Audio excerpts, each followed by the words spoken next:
95.3 The Farm, your home for country's greatest hits. Chris Benny is alongside for our coach's comments tonight. And Coach, 4 games in 3 days. What kind of challenge does that present for you trying to manage the roster? It's not going to be too bad on the roster. I'm just really worried kind of about the heat. The successive kind of heat wave that we've had. It makes it kind of tough to have that many games, and especially since you're talking about plus 100 heat index. You just never really know. Kind of worried about the players' health. Of course, your pitching has been stellar for you, and you've been able to get a lot of innings out of your starter, and I know that really helps. The other night in the win over Full Count on Tuesday, you were able to just use 2 guys in that game. Yeah, it was, and hopefully tonight we'll get another good start from Heath, and hopefully keep that trend going. What's been the success for this team this year? What do you think? 18 and 7 now? A really good start, and a half a game lead in the league. I think just having guys with high character. They're out in the community, they're involved in themselves, so it's really tough to find guys that'll play with passion in the summer a lot of times. A lot of guys just kind of want to get their innings, get their work, and then kind of be done. But these guys love being in Hopkinsville. They love the environment. They love everything from signing autographs to kids, working kids camp, and I think that's what makes them kind of special. And of course the hitting, we can't not talk about that. You guys have really hit the ball well. Right, yeah, we have, and it's been with multiple different variations of lineups, and so not been the same guys in and out every day, different ways of doing it. We've had walk-off home run, we've had walk-off bunt, just kind of whatever it is that's needed. Coach, appreciate the time. Thank you. Yeah, thank you. All right, that's Coach Chris Benny. We'll have more from the ballpark after this timeout. You're listening to Hopper Baseball, presented by Chick-fil-A.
Hi, this is Mark Harmon from Louisville, Kentucky. On behalf of all of the 2026 Hoptown Hoppers, I would like to say thank you to all of our fans, families, supporters, and especially our host families. We love the game of baseball, and we appreciate all of you for helping us to pursue our baseball dreams. Once again, to all of Hopper Nation, thank you, and we hope to see you all at the ballpark. Go Hoppers! Looking to transform your home? Welcome to AKS Flooring, your one-stop shop for all your home design needs. From stunning hardwood and luxurious carpets to stylish tiles and vinyl, we've got the perfect floor for every room. But that's not all. Our experts can help with custom countertops, beautiful backsplashes, and all your design essentials. AKS Flooring and Design Center, 2414 Fort Campbell Boulevard in Hopkinsville, or online at aksflooring.com. AKS Flooring, where your dream home begins. Playing the greatest country hits of all time. This is WHOP HD2 Hopkinsville, 95.3 The Farm. Welcome back to the ballpark. We need to move right along. Game time weather brought to you by Charlie Henderson, State Farm Insurance. Here's your WHOP Weather Center forecast. A heat advisory begins at 8 p.m. tonight and remains in effect until 8 p.m. tomorrow night. Slight chance of thunderstorms tonight, otherwise mainly clear. Lows level off around 74. Winds out of the southeast at around 5 miles an hour. Slight chance of thunderstorms tomorrow, high of 94, mainly clear. That's the forecast from the WHOP Weather Center. I'm meteorologist Megan Mulford. Currently 79. Our starting lineups tonight brought to you by Riken Elastomers. Join the Riken Elastomers team with process operator starting pay at $20.50 an hour. Top out in a year at $24.43 an hour, plus shift premiums for second and third shifts. And an excellent benefit package that includes employee-paid benefits day one of employment. Call 270-475-2150, extension 214 to learn more. Well, while the Hoppers continue with their warm-up tosses, how about the Madisonville Miners starting lineup, Colin? Yeah, a little bit of a lightning lineup right now. It's the Trent Prosperi center fielder will be leading things off for the Miners. After that, they'll go Isaiah Smith, the left fielder. Then Casey Lowe, the second baseman. In the cleanup spot is Elijah Jordan, tonight's catcher for the Miners. Batting fifth is Hawken Hedlund, the third baseman. Then it's the shortstop, Jaden Hernandez, followed by Boyd Eastep, the first baseman, in the seventh spot. In the eighth spot is Tanner Wallace, who's DHing tonight for the Miners. And rounding things up, they'll have Levi Watts, the right fielder. Their pitcher will be Mason Wolf.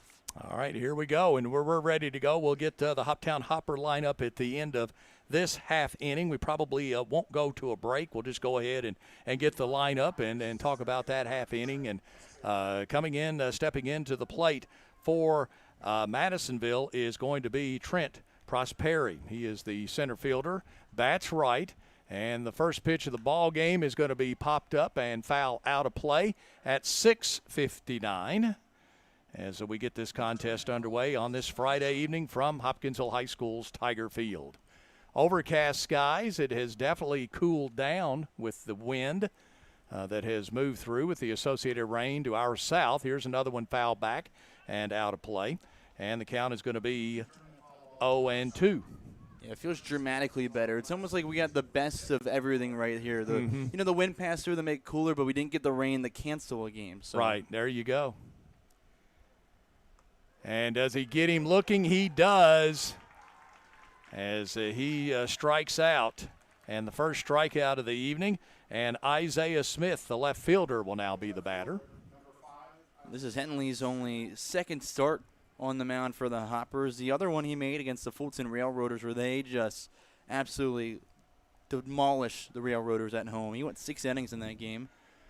First pitch to Smith is going to be in there for a strike. He only gave up 1 earned run on 4 hits with 5 strikeouts as well. He had a great outing. Smith bats left, so the first lefty we've seen in the lineup for Madisonville. Hindley is set, comes to the plate, and this one's hit right up the middle, and it's going to fall right in front of the center fielder for a base hit. So the first base hit of the night goes to Isaiah Smith, and Casey Lowe, the second baseman, will now come to the plate. Lowe bats right. Right now in the box, you're probably thinking be aggressive because Henley's going right after all these batters. Hasn't thrown one outside of the zone yet so far. I know it's still early, and he can here in this first pitch, but you might as well be aggressive right here. That one's right down central for strike. That's one to hop all over. At least you did not jinx him there anyway. No, that I would. That would be something I would do, 100%. There you go. Normally when you talk about how well a guy's pitching, then the wheels start to fall off. Here's the pitch, and this one's fouled back. And it's going to be 0-2. I typically say I have at least one announcer's jinx per game. One per game, at least. Per game. That's what my average is. Probably a little over that. There you go.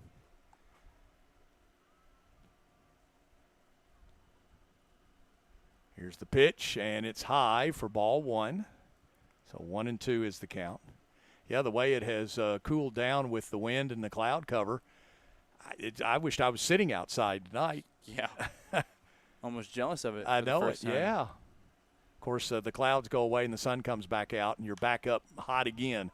Here's one in foul territory. Scheid goes over, and it's going to go out of play into the Madisonville Miner bullpen down the first base side. And the count will remain 1 ball, 2 strikes, 1 out. They have a runner at first, and that is Isaiah Smith. Crowd continues to file in tonight.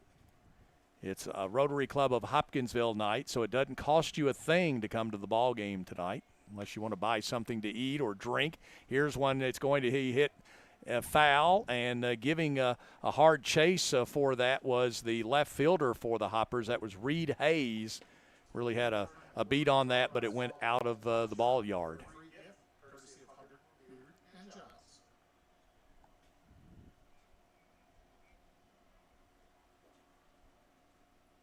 Stepping back into the box is going to be Lowe with a count of 1-2. 1 out here in the inning.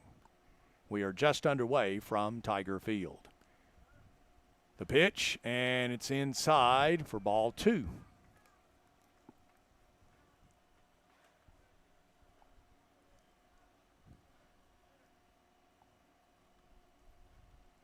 Batter is set.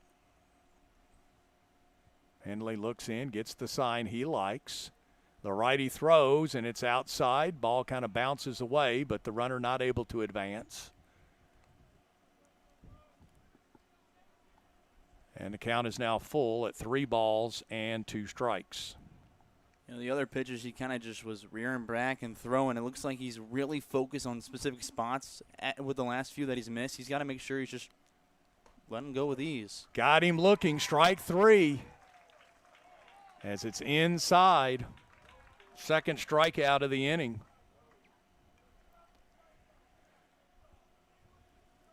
They've been calling that all season long, that high and tight strike. Either way, I don't think he was very pleased with the call, it looked like there. Really was asking about that one and where it was. Elijah Jordan, the catcher, is now the batter. The cleanup hitter in the lineup for Madisonville. Pitch is low for a ball.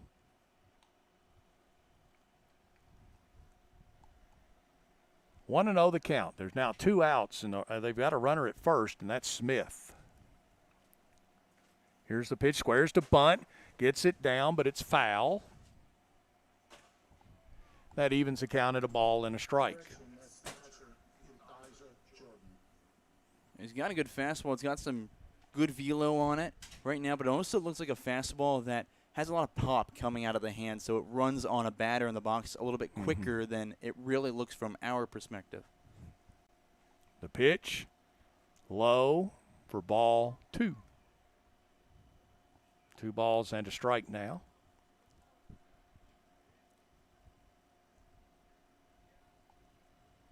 Pitch, it's low, dirt. Could see the dirt come up from the mitt when he caught it as it was so low. 3-1 now the count. The left-handed batter, Jordan, is set. Henley will come to the plate. The pitch, and got him looking. Nope, that's a strike. So now it's 3 balls and 2 strikes. The full count is full. Say what you want about the missed pitches from him. He's been working back in these counts and settling in pretty well this first inning. Here's the pitch from Henley, and it's going to be a grounder to the second baseman, over to first in time for the out as it goes 4-3. So in that half inning, base hit by Smith, but they leave him stranded. So in the inning, there were no runs on 1 hit, no errors, and 1 left on base. We checked the Michael Venable State Farm Insurance scoreboard.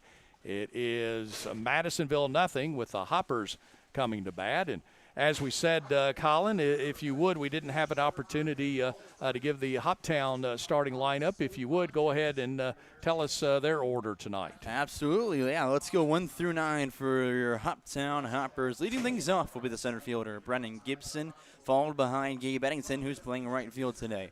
In the 3 spot will be Dom Hartman playing third base, and then Connor Scheidt, the first baseman. Batting 5th is the DH, Nick Johnson, with Gavin Powell batting 6th and playing short. Batting 7th is Reed Hayes, the left fielder, with Caden Slaughter behind him playing second base. And to close things off in the Hoptown starting 9, it'll be their catcher, Carson Knowles. Again, their starter was Heath Henley. There we go. All right, warm-up tosses coming here. Hoppers in all white tonight. White pants with a white jersey.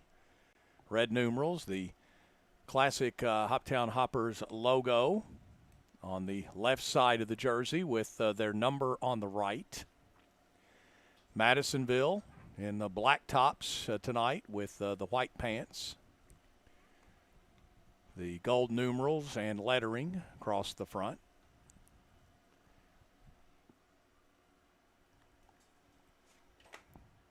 Mason Wolf continues with the warm-up tosses here for Madisonville. One more, and then they'll throw down, and we'll see Brennan Gibson, the center fielder, and we'll see if the Hoppers can continue their hot start in early innings and kind of take control of this game. You know, this is a great pitcher to do it against because this will be Mason Wolf's 6th appearance on the year, 4th start. He's given up so far this year 14 runs, 13 of them earned. All of them have come against the Hoppers. They have been the only team to score against him. He's also faced Paducah and Henderson. They have not scored against him. So he has given up a plethora against the Hoptown squad. Stepping into the batter's box is going to be Brennan Gibson, the center fielder.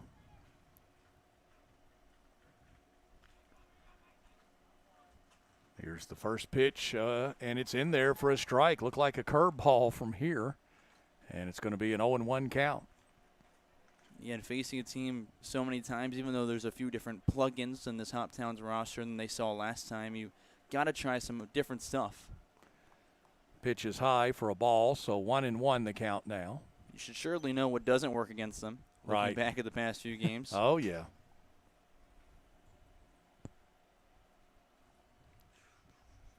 Here's the pitch. Outside. Ball 2, 2-1 the count now. Nobody out. This is the first batter of the night for the Hoppers. On deck is Gabe Eddington, the right fielder.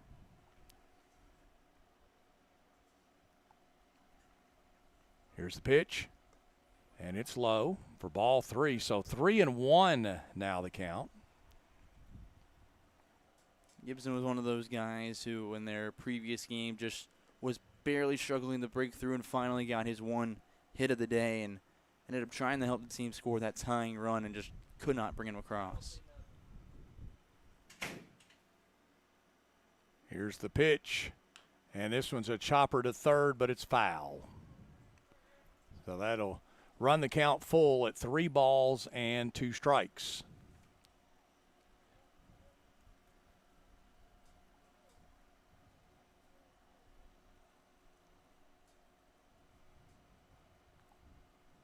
The payoff pitch here coming from the Miners, and it's almost hit him, but it's well inside for a ball.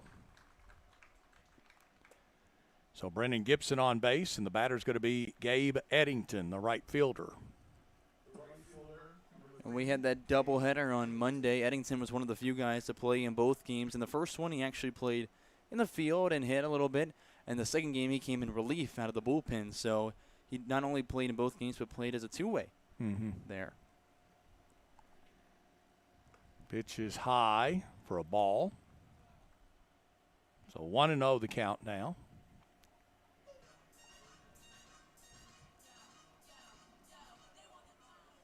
Throw over to first is not in time as the runner gets back.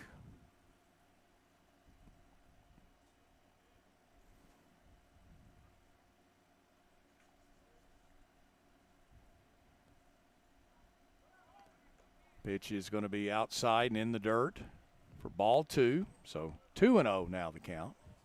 Brennan Gibson, though it wasn't anything different with the secondary, I guess had a good enough one to fool the Miners dugout to start yelling that he's going for second. And they thought he might have been taking off the seal, but nope, did not end up going. And then again, another throw over to first, but Gibson gets back in plenty time.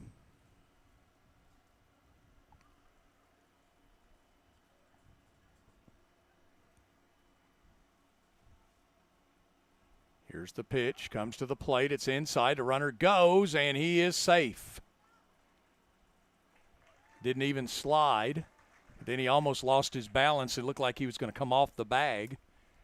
But that's a stolen base for Gibson. He's a big threat on the bases. He's only been caught stealing once. It was ironically enough against Madisonville in that doubleheader, but this is a guy who could take off at will. Ball gets away. 3-0 now is the count to Eddington.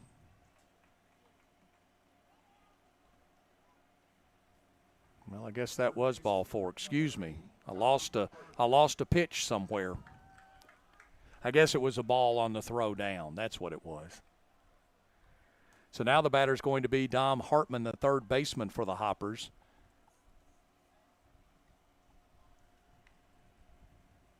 Pitch outside. Ball one.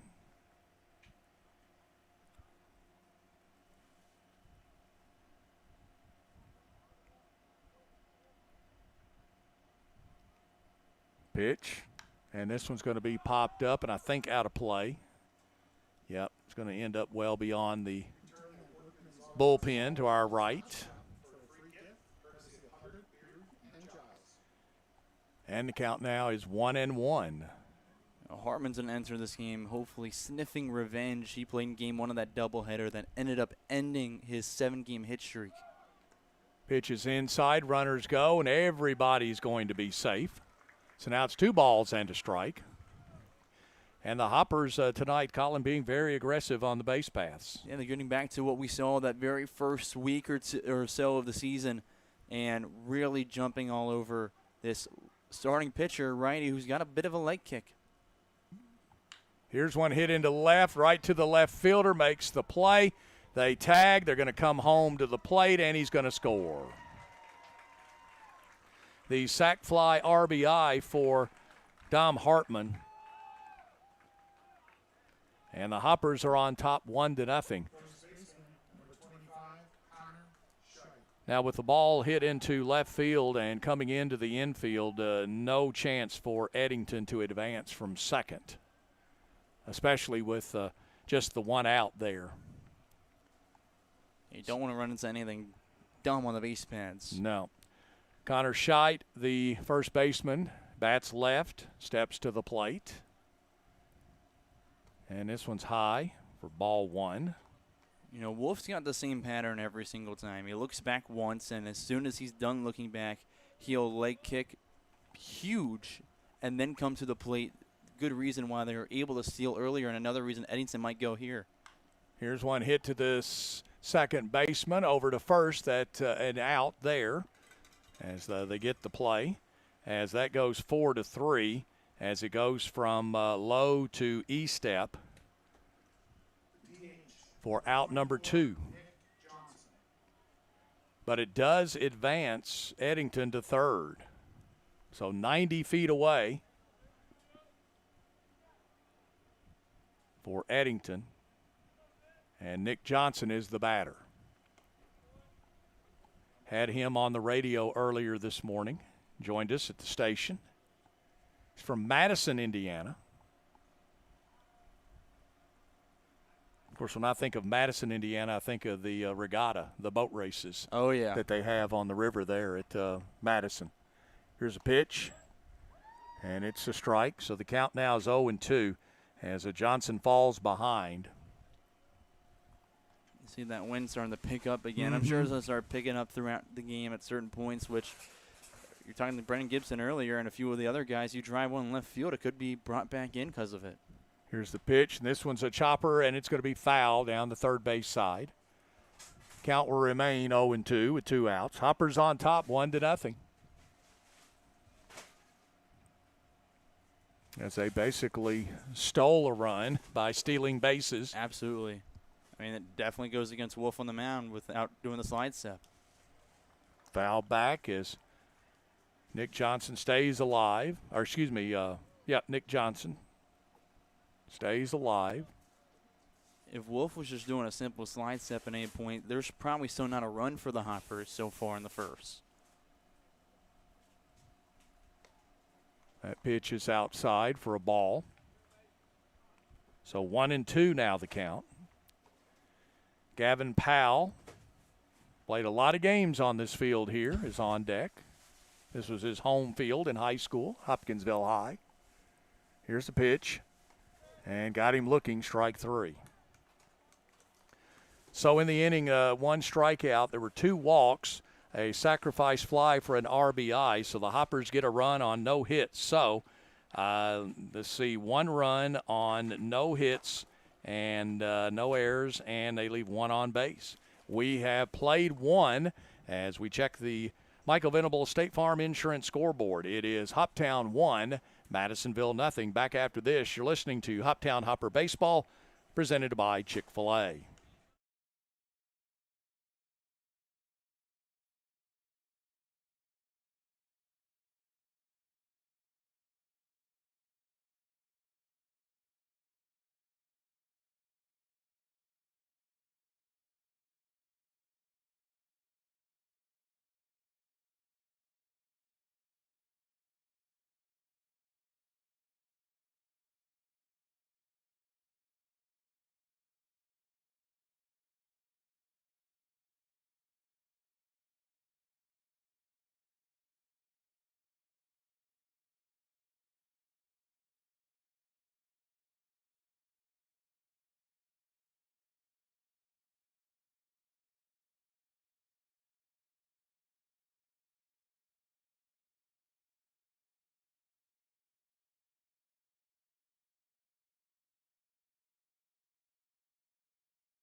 95.3 The Farm. We move to the top of the second inning. It will be the 5, 6, and 7 hitters in the lineup for the Madisonville Miners. Hawken Hedlund, the third baseman, will be the batter. And here is the pitch from Henley, and it's going to be a ball. Hoppers were able to give him a one-run lead in their half of the first inning. Foul tip for a strike. 1-1 now the count. Hedlund's one of, I want to say, two guys in this lineup that the Hoppers haven't seen all year. Almost offered at that one, but held back, but it's called a strike. So the count's 1-2 now. And the pitch, and a swing and a miss, strike 3. That's going to be the third strikeout tonight for Heath Henley. At least for the Miners, that's the first one they swung at and just haven't been caught window shopping on. And Jaden Hernandez is going to be the batter. Shortstop. Another righty in the lineup. Here's the pitch. And this one's going to be hit into center field. Nope, left fielder comes over. He says, I've got it. That would be left center field. Makes the play for the out. And that's 2 gone quickly here for the Miners.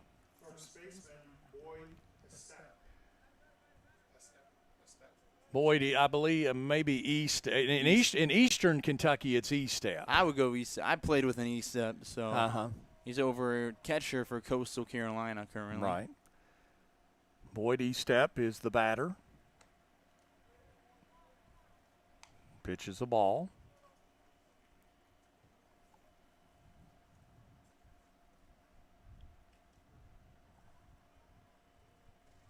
Pitch. Called a strike. 1-1 to count now with 2 outs, nobody on for Madisonville. The pitch and a swing and a miss. 1-2 now the count. Ironically enough, when I mentioned Hedlund is the one of the 2 guys that the Hoppers haven't faced this year, Eastep is the other one in the lineup. Here's the pitch, and it's going to be a chopper to second. He's got it over to first in time for the out. As Henley's able to go 1, 2, 3 in that inning. Nothing doing for the Miners. No runs, no hits, no errors, and nobody left on base. We go to the bottom of the second. It's Hoptown 1 and Madisonville nothing as we check the Michael Venable State Farm Insurance scoreboard. Back after this, you're listening to Hopper Baseball on 95.3 The Farm.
.3 The Farm. We move to the bottom of the second inning of play, and for the Hoptown Hoppers, it is going to be 6, 7, and 8 in the lineup. Gavin Powell, the shortstop, the Hopkinsville product. And he'll step to the plate. Hoppers lead it 1-0.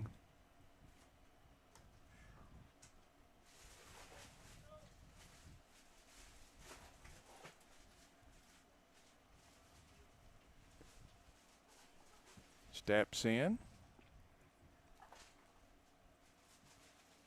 Here's the pitch. And it's a curveball in there for a strike. So the count now is 0-1. Here's the pitch. Outside for a ball. 1-1 the count. Powell was able to go, I want to say 1 for 3, but also got on with a walk in their last game against Full Count. So was able to help move things around. Right. The pitch, a swing and a miss. Powell finds himself in the hole, 1-2.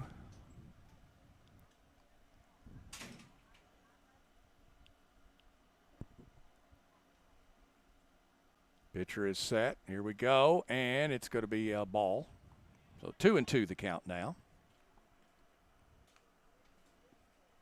Good job from Powell there, because right now, after seeing that fastball that you're a little behind on in the swing, that's what you're sitting on, which you should be in general, and then you'll adjust to that off speed, especially with 2 strikes, and just foul things off. Right. Here's the pitch. Swing and a miss for strike 3. That is going to be the second strikeout of the night. And coming to the plate is going to be Reed Hayes.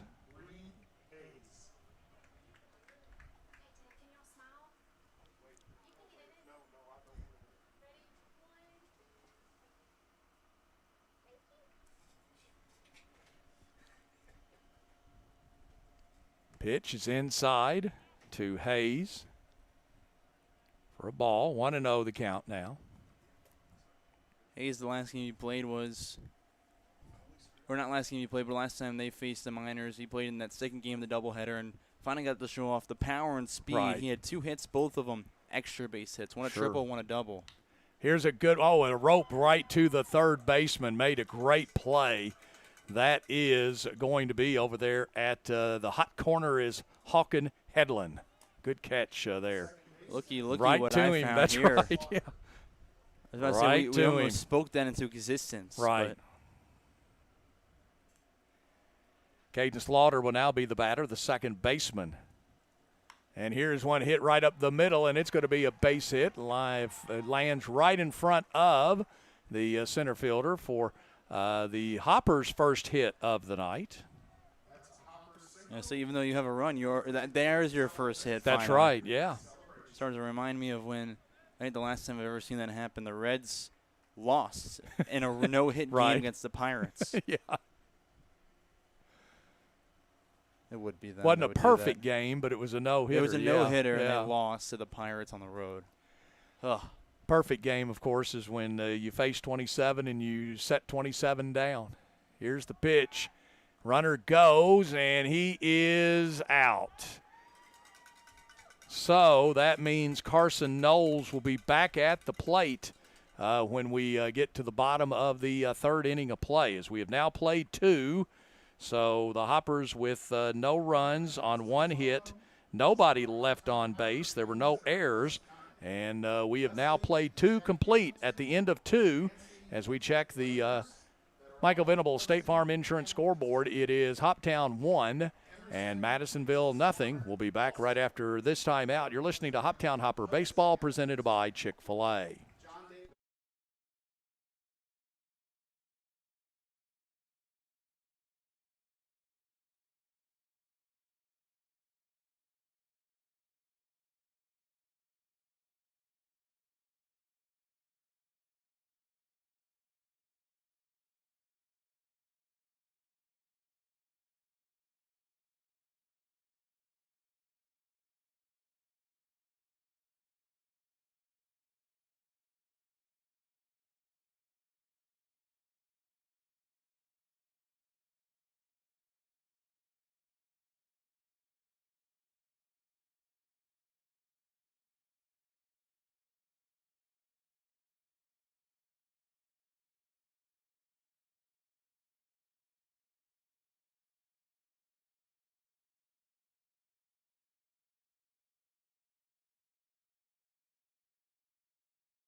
.3 The Farm, playing country favorites for Hopkinsville, Oak Grove, and Fort Campbell.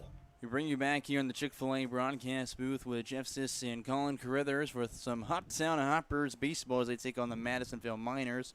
Entering the third, it's a 1-0 lead for your Hoppers squad with Heath Henley still out there on the mound. It'll be 8-9, then top of the order due up for the Miners, beginning with the DH, Tanner Wallace.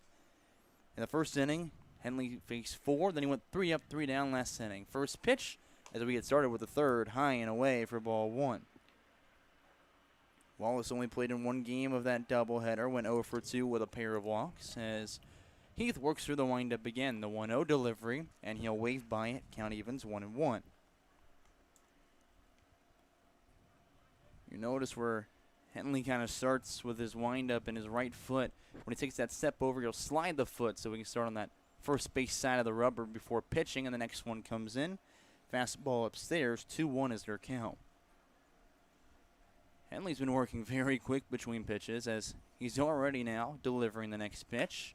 This one's lifted left side, foul territory. Hartman giving chase, and he's caught it for out number 1. Well, that went up and came down fast. Yeah, it did. As soon as he got underneath it, there it was. It didn't. It's not like it didn't get any height underneath it Right. either. Yeah. It was up there pretty well. Mm-hmm. Just dropped in a hurry. Levi Watts is the 9th batter coming up to the plate. He's playing right field today. Now stands in the right-handed box. Henley again toes the rubber. Accepts the sign through the wind-up heel pitch. It's a fastball right down the pipe for strike 1. Watts had 1 hit when we last faced him, but it was a staggering one. Went out to dead center field for a solo home run in the 9th spot.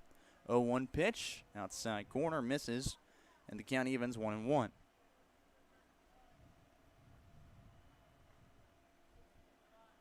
Heath Henley again will fire, and he'll get Watts to swing through it for strike 2. Watts had a good start to the year, but kind of struggled since that point. Is getting himself back into rhythm in his last few games, though. As the 1-2 comes in from Henley, it's upstairs with a fastball, and the count evens again 2 apiece. Again on deck after Watts is the top of the order for the Miners with Trent Prosperi. Henley again, he'll fire curveball, and it just runs inside. Count is full. Now, we've seen a few of these full counts already from Henley, but hasn't cost him yet. 3-2 pitch. Henley, fastball, ground ball over the slaughter at second base. He'll scoop it up and throw the first quickly. There's 2 away in the inning. We go back to the top of the order with Trent Prosperi as Henley looks to go 3 up, 3 down yet again. You got Prosperi with the backwards K in the first inning. As he approaches the right-handed box, Prosperi has looked like a true leader for this team throughout the year in posture and demeanor and statistical categories as well. As Henley's first pitch to him is a fastball that just misses the corner for ball 1. So he steps up again. The pitch now to the righty. Goes upstairs once again, and the count now 2-0. Prosperi, a native of Fort Worth, Texas, playing with Rose State now. Did not play this past spring, but almost certain to see some time this upcoming year. 2-0 pitch he'll go after, and he'll foul it backwards, just scrapping it off the end of the bat. So now the count 2 balls and 1 strike. And all is good with the weather here. A little cloudy, but honestly to our benefit for the cooler weather. Henley, now the big leg kick. 2-1 pitch. It's a fastball that he'll just tip again, and the count evens 2-2. Again with Henley, after falling behind, working back in the counts, has been strong. Went 3 up, 3 down last inning, and is a strike away from earning that again here. Searching for it with Deuces Wild. He'll come to the plate as Prosperi rips one down the left field line, and that lands fair.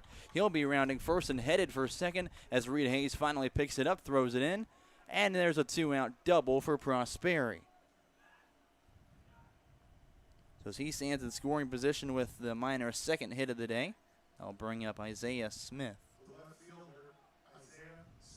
Isaiah Smith is the other Miner with a base hit today. It was a single in that first inning.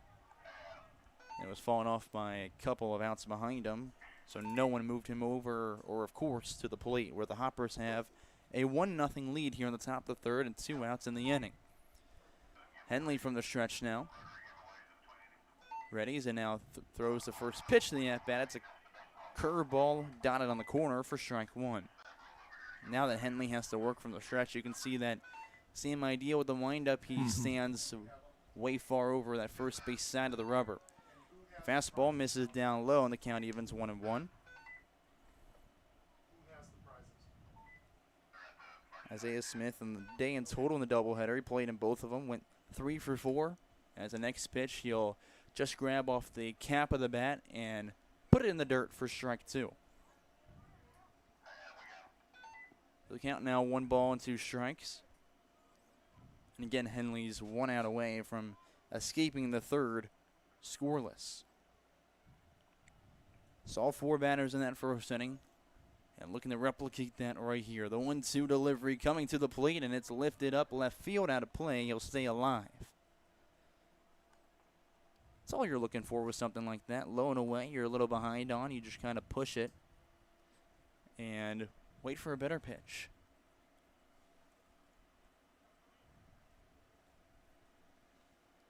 Henley, again from the stretch, he'll go with a curveball that runs off the end of the plate for ball 2. The count evens again. This is where you had Prosperi before he had that double last at bat with a 2-2 count. Isaiah Smith looking to maybe move him in right here, as he was also a late addition to this team. Did not start the year in Madisonville. He'll put one up the right field line instead, and that one is fair poolside. Prosperi is coming around third to score to tie things up, and Smith moves into second with an RBI double. It's 1-1. And that was just barely fair. Microscopic. It might have hit the chalk, which that makes still fair, but still. Barely on the fair side of the line. He'll replace him in scoring position and bring up the second baseman, Casey Lowe, who struck out looking back in the first. Henley now giving up 1 so far. And only a second earned run in his 2 starts. He'll look back towards second, now fire to the plate. It's a fastball that misses the head, and the runner takes off for third as the pitch goes to the backstop. There's a runner 90 feet away with a 1-0 count. Lowe, a native of Hazlet, Texas, playing with Frontier Community College. Had a really good spring. Batted .357 and 168 at-bats. He stands 5'6" now in the right-handed box with a 1-0 count. Henley working with the go-ahead runner right into his face. Pitch high and in again. 2-0 to count. That one much easier from his backstop, Carson Knowles, to retrieve and not let go to the backstop. 2 balls, no strikes. Henley the pitch again. It's a fastball that's ripped to center field, but right at Brennan Gibson. He tracks it back into the leather, and there's 3 outs in the inning. Miners tie things up with 1 run on 2 hits. As we check the Michael Venable State Farm scoreboard, we're tied 1-1 as we head to the bottom half of the third.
.3 The Farm, playing country favorites for Hopkinsville and Crofton.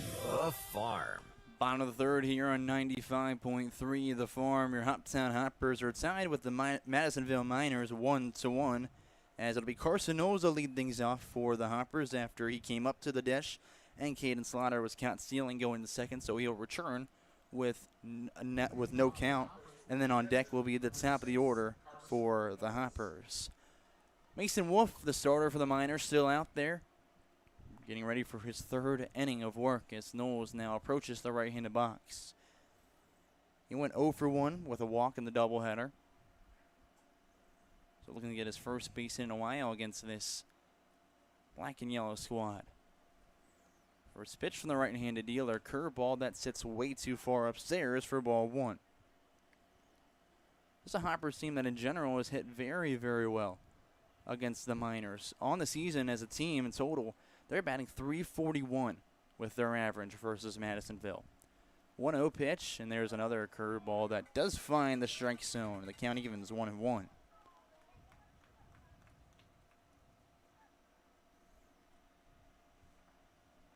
Knowles also had a big break before playing against the Miners on Monday, as the next pitch is a grounder left side, stays fair, is picked up by the hot corner and thrown the first for out number 1.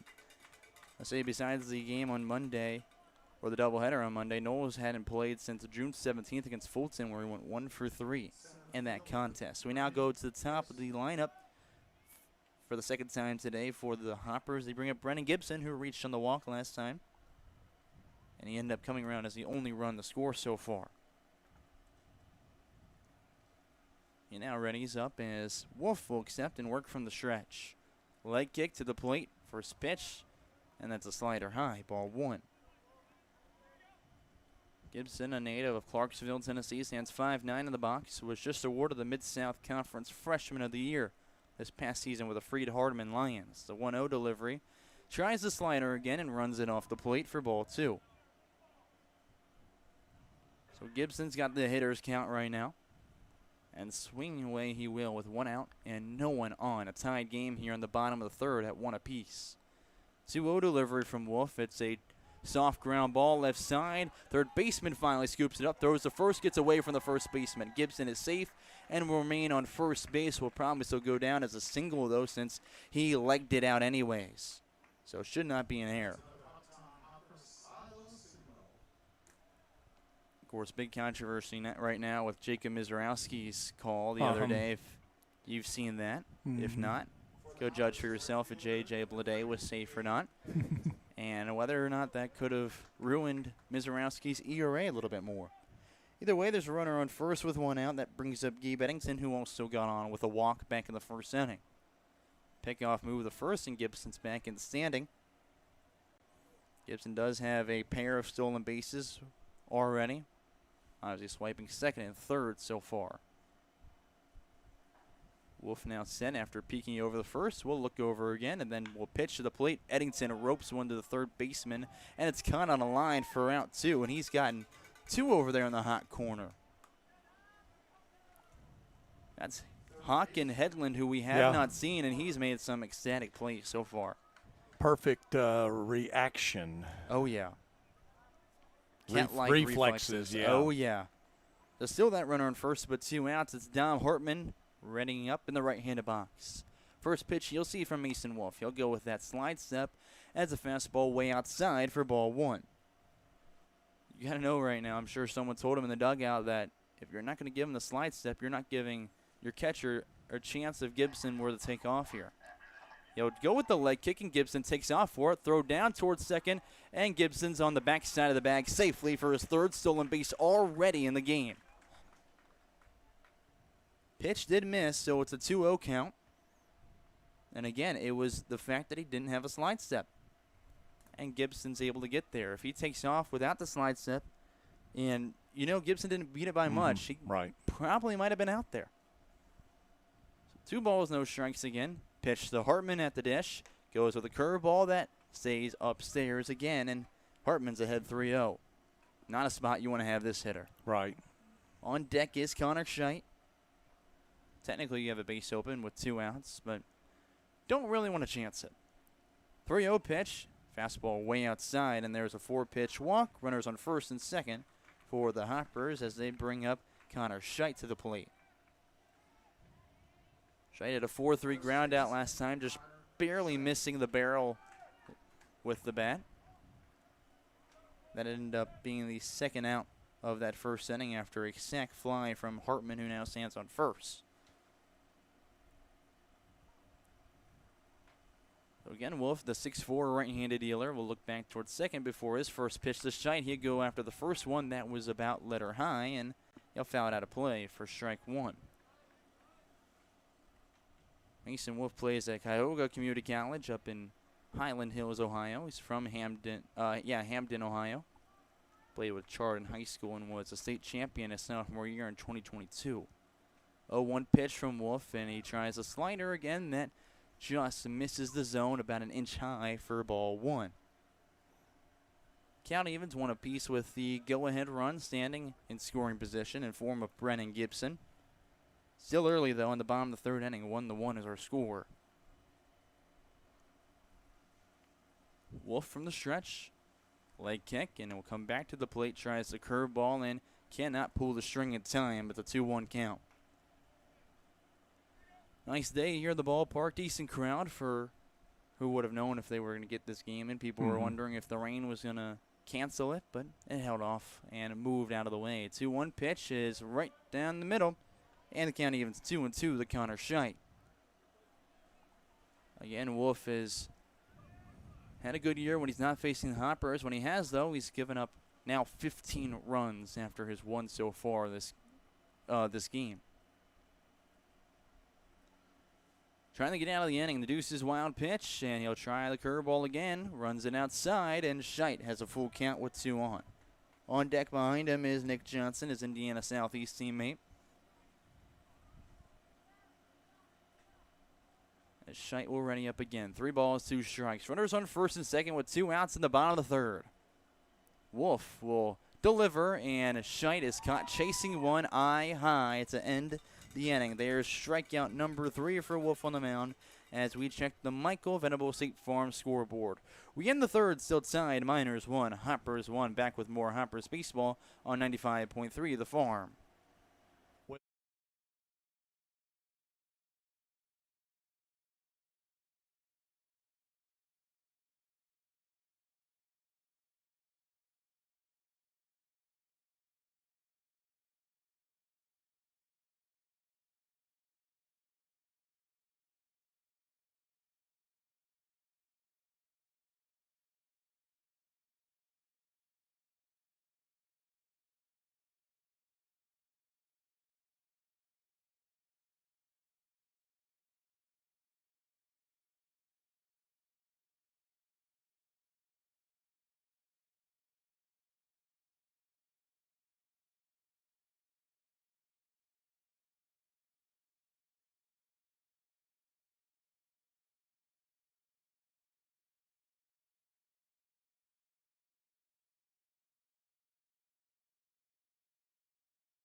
The Farm, your home for country's greatest hits.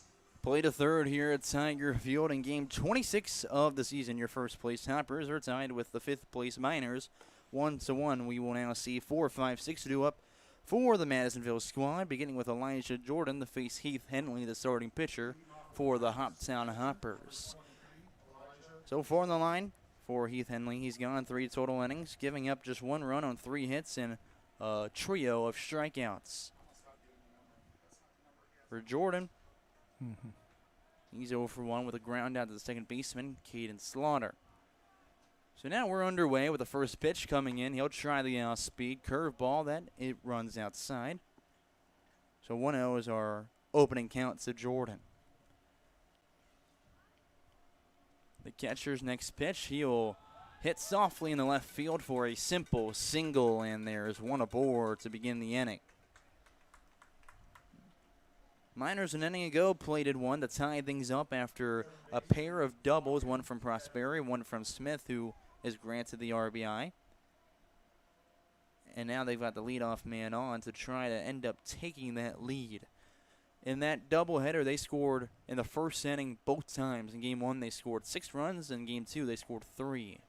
First pitch, next at bat, inside for strike 1 to Hawken Hedlund, the third baseman, who's 0 for 1 with a strikeout. And, well, he's done very well in the field. He's gotten a few absolutely scorched liners at him. Next pitch is in the dirt. Count evens 1-1. Some of the hardest hit balls we've seen down there as well this year. He's made good work of him, trying to make some work at the plate now. The right-handed dealer comes back in, and this one hit left field long and going back. It'll be curving just foul.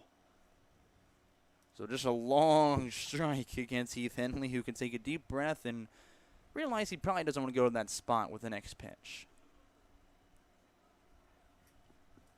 With the height of the far left field fence, would not have escaped the yard, but looked like it would have hit off the bottom portion of it if it stayed fair. So 1 ball, 2 strikes, runner on first and no outs. Henley still out there. He'll deliver the next pitch, and he'll get a strikeout swinging for out number 1. Nice chase pitch blown away for the opening out, with still that runner standing on first. Jaden Hernandez comes up after he flew out to left field in the second inning. 4th strikeout of the night for Hopper pitching. Henley. He's been staying in the zone quite a bit. Right. Strike percentage is high as he'll throw one upstairs for ball 1. And while the strike percentage is high, the first pitch strikes have been dropping ever so much ever since that first inning. As he'll take a pause before he throws the 1-0. That misses below the knees with a fastball. 2-0 the count now to Hernandez. He went 3 for 7 on the day in total in the doubleheader combined on Monday. Played in both contests. 2-0 pitch is a swing and miss, and the count now 2-1. Hernandez, a native of Humboldt, Texas, plays with Saul Ross State University. Stands 6'1" as a freshman in the right-handed box. 2-1 delivery is fired, and this one's popped up right side, giving chases the right fielder, who will not get to it in time. That's Gabe Eddington. It'll just fall for strike 2. Count even 2 apiece with 1 out, as they will throw that ball out of play to the Hoptown dugout, and we are ready again for Henley's next pitch. The runner on first and 1 out here in the top of the 4th inning. 1-1 score, and that one in the dirt again, blocked by Knowles, so the runner will stay at first, and the count now full. Getting that runner is Elijah Jordan with the leadoff single, which was followed up by a strikeout swing from Hawk and Headland. Could be looking for back-to-back here with a full count pitch coming our way. He'll leg kick and fire. And there is back-to-back Ks, 5 on the night already for Henley. Another swing and a miss for the strikeout brings up Boyd Estep. What a job to be for Henley right here. The fire back after giving up a single and stay in the zone for a couple of strikeouts and strand him over there on first base. Estep grounded out to the second baseman Slaughter in his opening at-bat. In the second at-bat, he'll start with a chase outside in the zone for strike 1. He went after one that was a couple inches in the opposite batter's box. There's a slider that ran out there, so it didn't start all the way there. As Henley said again, the right-handed dealer comes to the plate, and he'll miss downstairs. Count now even 1 ball, 1 strike.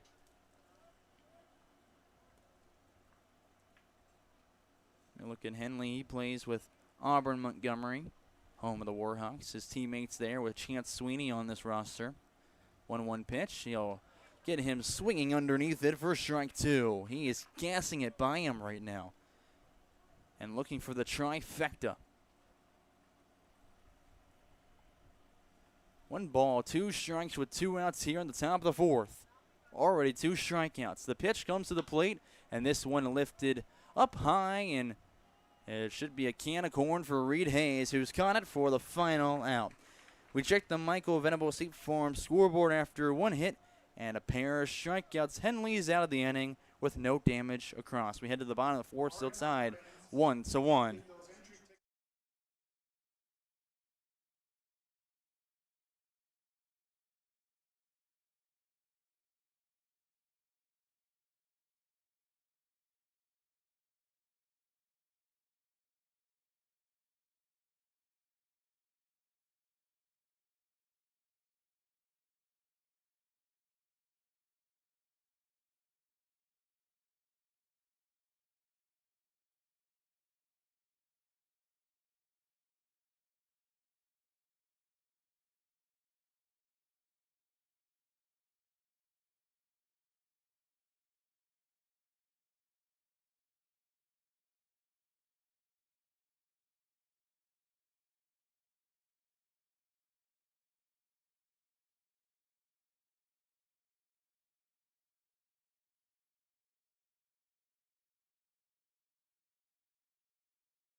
The Farm.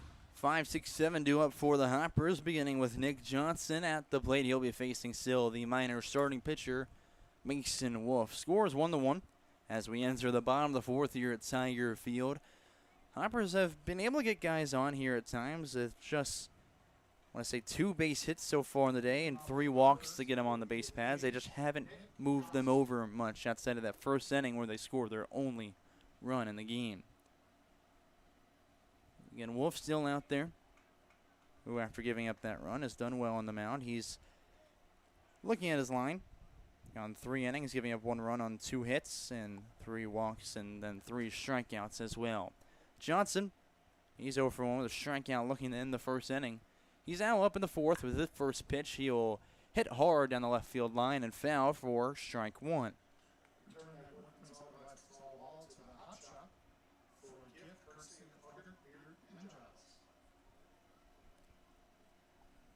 He readies up again, still working from the stretch to deliver the 0-1. Pitch comes in, and Johnson lets it run way off the plate with a slider for ball 1 of the counts. On deck after Johnson, we'll see Gavin Powell and Reed Hayes in the hole as a minimum to come up here in the bottom of the fourth. Tied 1-1. As Wolf will leg kick, and his next pitch is a fastball that misses the corner for ball 2.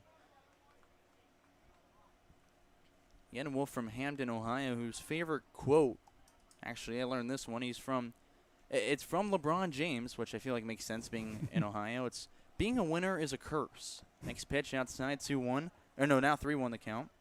I honestly had no idea what that meant for the most part, so I looked it up. They said it actually just means that it reflects a psychological reality that past achievements don't matter in the moment of competition.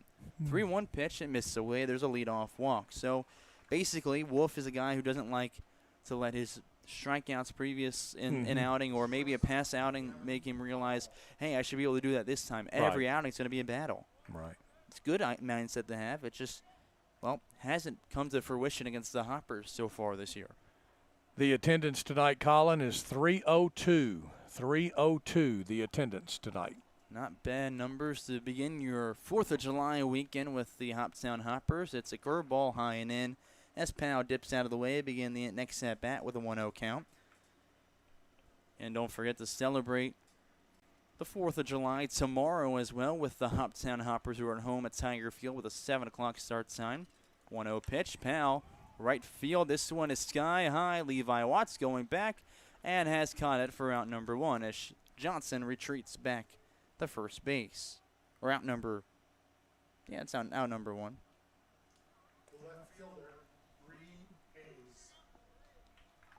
If you can't make it out to Tiger Field tomorrow, obviously you can listen right here on the YouTube or 95.3 The Farm.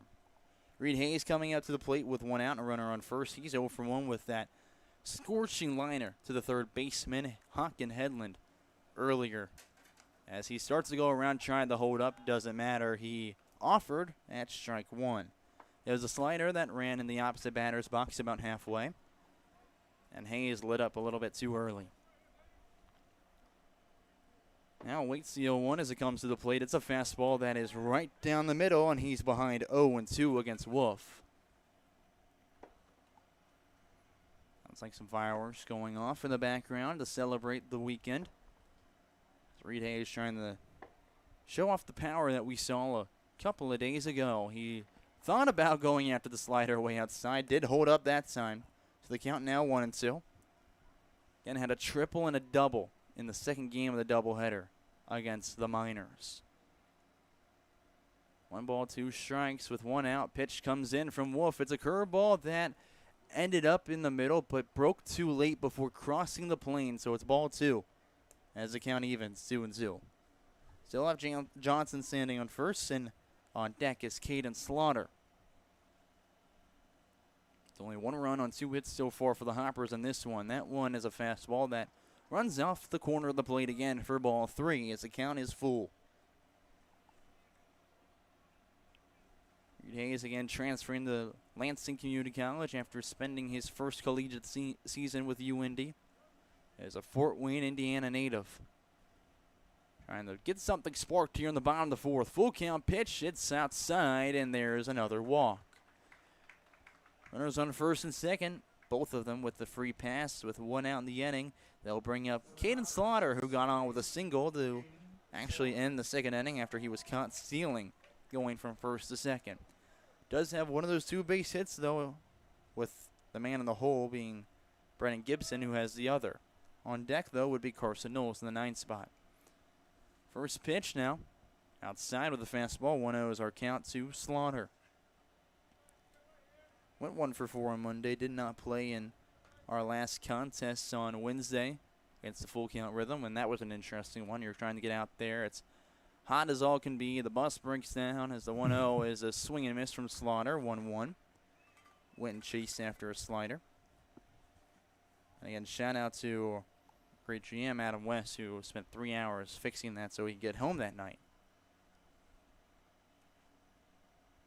Wolf now toes the right side of the rubber. He'll come back with the 1-1 pitch. That Slaughter went after and let go of the bat that went all the way into the top portion of the netting on the left side.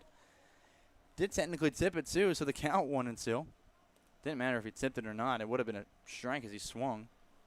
Bat did not break. He gets it right back and now steps in that box once again. Haven't seen anyone let go of the bat like that so far this year. And that was high up the netting, too. Gotta give him some pine tar as the 1-2 is lifted right side out of play. We'll do it all over. Yeah, oh, yeah. Right. Didn't apply anything extra. Didn't change the batting gloves, the grip, nothing. He's just, you know what? All good. Not going to happen again. 1 ball, 2 strikes with 1 out in the inning. Runners on first and second as Wolf will pitch. Back pick down the first, and Reed Hayes is out on the back pick for the second out of the inning. The pitch didn't miss to the count. Evens 2-2, though. And that's one that's going to bite back Reed Hayes in this one. So now it's just Nick Johnson standing on second base with now 2 outs in the inning and 2-2 count. Fireworks still. You can hear him going. You'll hear him probably the rest of the night. 2-2 pitch. It's a curveball that is low and away for ball 3 to Caden Slaughter. On deck again is Carson Knowles. And then top the order if there's a 2-out rally. Their last game, they scored 6 runs, all on 2 outs against the full count rhythm. The 3-2 delivery from Mason Wolf is a fastball that Slaughter went after way upstairs to end the inning. There's another strikeout as we check the Michael Venable State Farm scoreboard. Hoppers 1, Miners 1 as we head to the 5th at Tiger Field.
Your home for country's greatest hits. 95.3 The Farm. WHOP HD2 Hopkinsville. We head to the 5th with Heath Henley out for another inning of work for your Hoptown Hoppers. They're tied with the Madisonville Miners 1-1. They'll see 8-9 that's top the order due up for the Miners, beginning with the DH, Tanner Wallace. Henley's been working good. Last inning, he saw 4 come up to the plate. It was a leadoff single, then back-to-back strikeouts before a pop fly to left field to end the inning. Wallace is 0 for 1 with a pop out in foul territory to the third baseman, Dom Hartman, as he now readies up in the left-handed box. First pitch of the 5th underway, and it's an outside fastball. 1-0 is our count. Henley again through the windup. 1-0 pitch downstairs, the count now 2-0. Said it earlier, he's just finished up his sophomore year with the Auburn Montgomery Warhawks in a D2 school in the Gulf South Conference. He made 16 appearances this past spring, recorded a 5.75 ERA and 40.2 innings of work. Next pitch, 3-0 with the fastball and behind quickly against Wallace, in danger of his first walk of the evening. Given up just 4 base hits, but no walks and 1 run. And he's back in the zone as he relocates for strike 1. Wallace, big swing in the lumber, now set again in the left-handed box. Pitch comes in, and he'll chase after it with a violent swing and cannot connect. So count now full. Henley, after falling behind 3-0, has worked back in, 1 strike away from sitting him down. Through the windup, the 3-2 delivery, and throw him a chair. There are 6 strikeouts for Henley.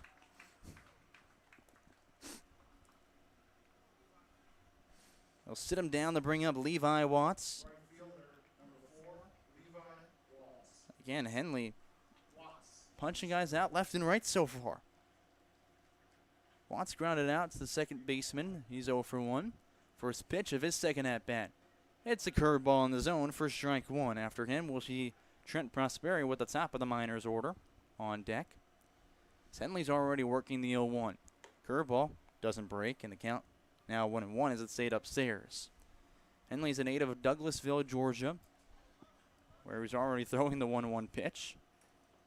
And it's low for a 2-1 count. Down in Douglasville, he graduated as the 166th ranked right-handed pitcher out of high school. That's according to Perfect Game. He's class of 24. As now there's a 2-1 delivery. Pitch comes in, and it's in the opposite batter's box for ball 3. Few little shock sounds down there, but a little too far out. 3-1 is inside half of the plate. Watts swung at it. It's backwards, and Knowles is going after it. Will run out of play as it lands near the stands for strike 2. We've got another full count. Able to strike out Wallace on it, and looking for back-to-back strikeouts for the second time this evening.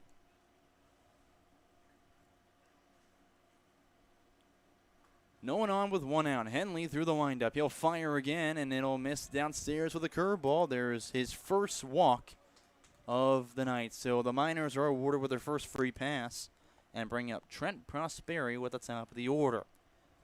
He got on with a double last time. Was brought in by the man on deck now, Isaiah Smith, who had an RBI double right after him.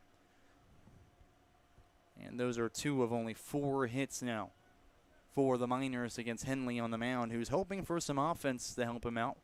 When we turn to the bottom of the 5th, he's pitching fantastic so far. First pitch to Prosperi, called strike on it. Don't know if he went around or not, doesn't matter, as it was dotted on the corner. So 0-1 start as Henley finally gets a first pitch strike, as he's struggled with that in a few innings, but it hasn't really affected anything he's done out there. 0-1 delivery, and that one he definitely offered and chased one outside. Count now 0-2 for Prosperi, who struck out looking in the first at-bat. To put him 1 for 2 for the day. And Watts still stands over on first base as he'll take off for second. There's a swing and a miss for a strikeout. Throw is down. Tag is not there in time. Almost to strike him out, throw him out. Instead, there's 7 Ks for Henley and 2 outs in the inning. Thought he had him. It was awful close. Man, it was close. Would have been our first time seeing a low strike him out, throw him out situation. Instead, Isaiah Smith comes up with a runner standing in scoring position after the Miners have their first successful stolen base of the game. Smith is 2 for 2 with a single and a double as his first pitch comes in and misses the zone for ball 1.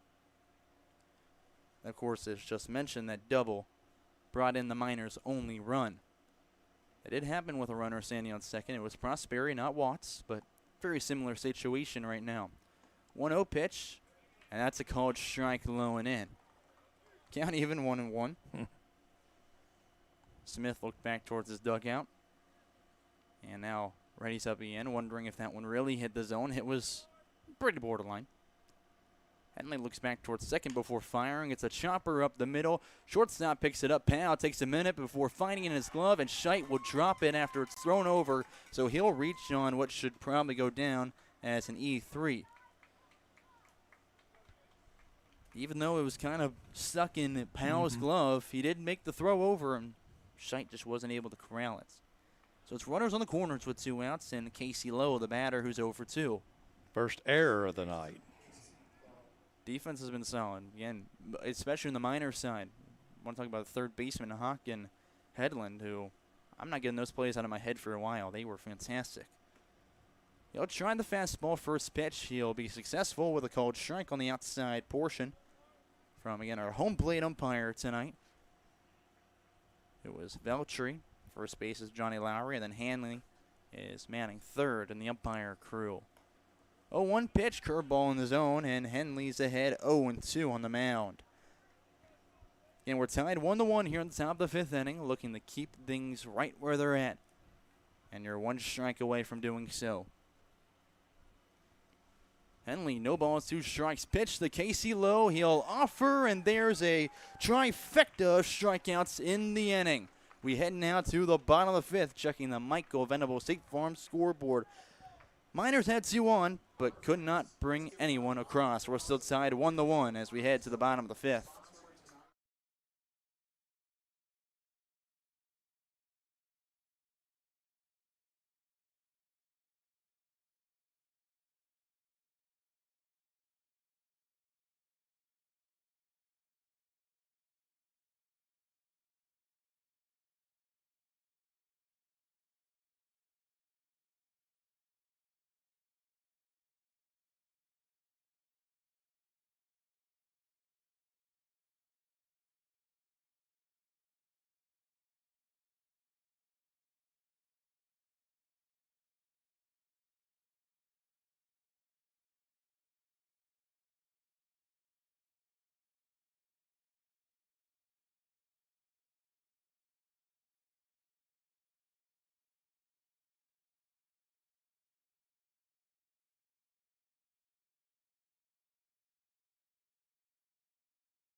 .3 The Farm. Bottom of the 5th here in the Chick-fil-A broadcast booth. Jeff Sisk calling Critters here on the call at 95.3 The Farm. Hopper's going to get the bats going. They're tied 1-1 with the Miners and being really lifted up by a terrific starting performance so far from Heath Henley, who has gone 5 total innings, giving up just 1 run on 4 hits, 1 walk, and 8 strikeouts. Miners leave their starter out there as well, Mason Wolf, who's just allowed 2 hits, 5 walks, and 4 strikeouts, has also given up a run. There'll be Carson Knowles in the 9th spot. Then the top of the order with Brennan Gibson and Gabe Eddington due up here in the bottom of the 5th inning, looking for something to click. Right on right matchup as Wolf comes in. It's a slider that bends into the zone for strike 1. Started basically on the backside of Knowles before sweeping its way back in. Now Wolf will deliver the 0-1. It's the fastball that Knowles thought about would hold up in time, and the pitch did miss high for a 1-1 count.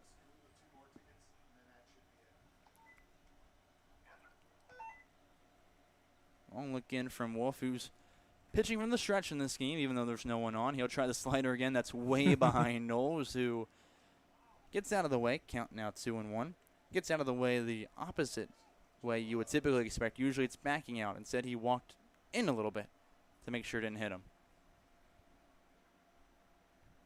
Unfazed, he's ready again as a 2-1 pitch from Mason Wolf is delivered. It's a fastball and way outside. 3-1 the count. Wolf has had trouble.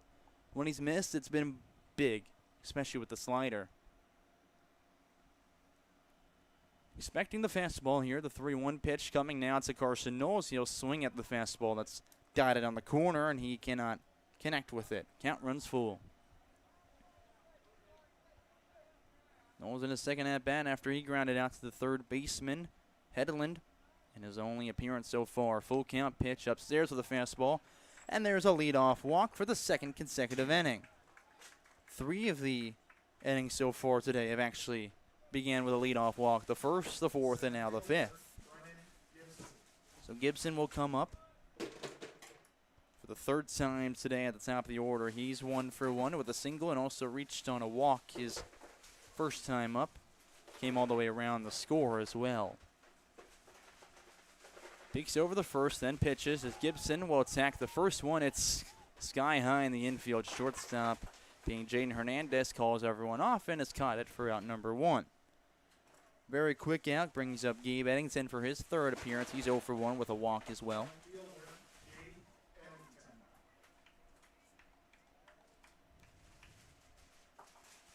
And Eddington hit and pitched against the Miners in doubleheader. Only came to the plate once, though, and went 0 for 1.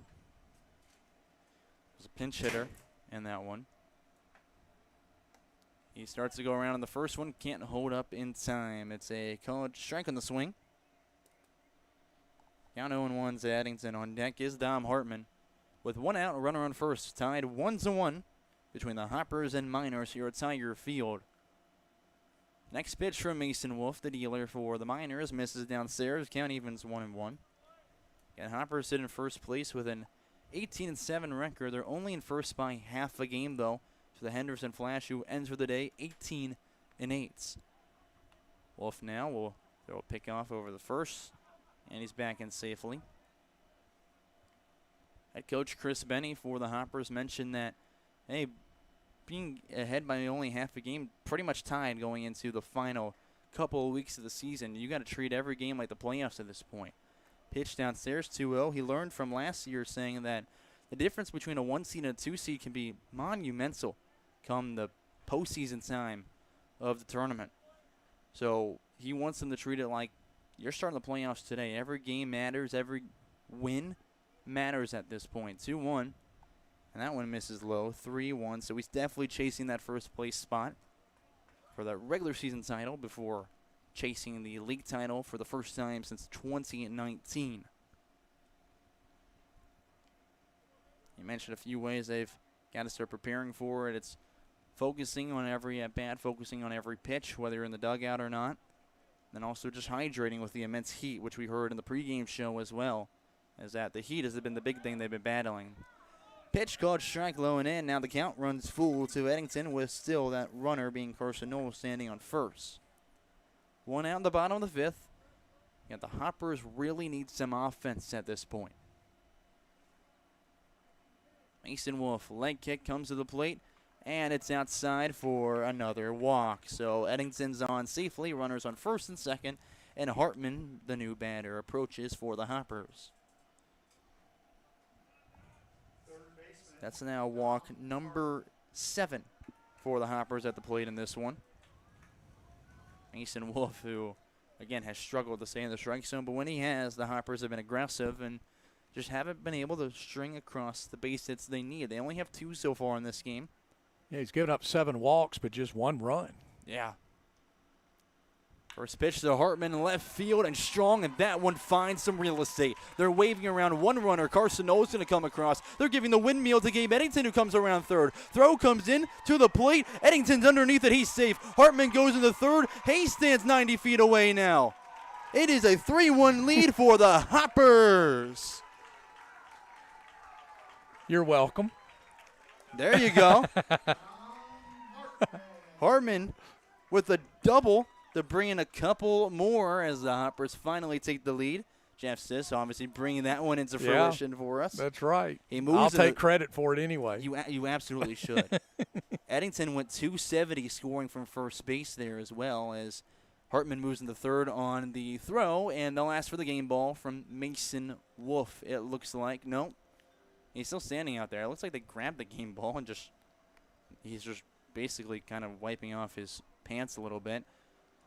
But now at the plate would be Connor Scheidt after the Hoppers finally score. That first run came in because of walks and then a sacrifice fly from Dom Hartman. He's got all 3 RBIs in this game now after scoring 2 right there. Which, shocker, Hartman is the RBI king this season. He leads the team in that statistical category. As the home plate umpire, again, Ventry comes out to break up our meeting as they still stand there discussing. The whole infield has been called in.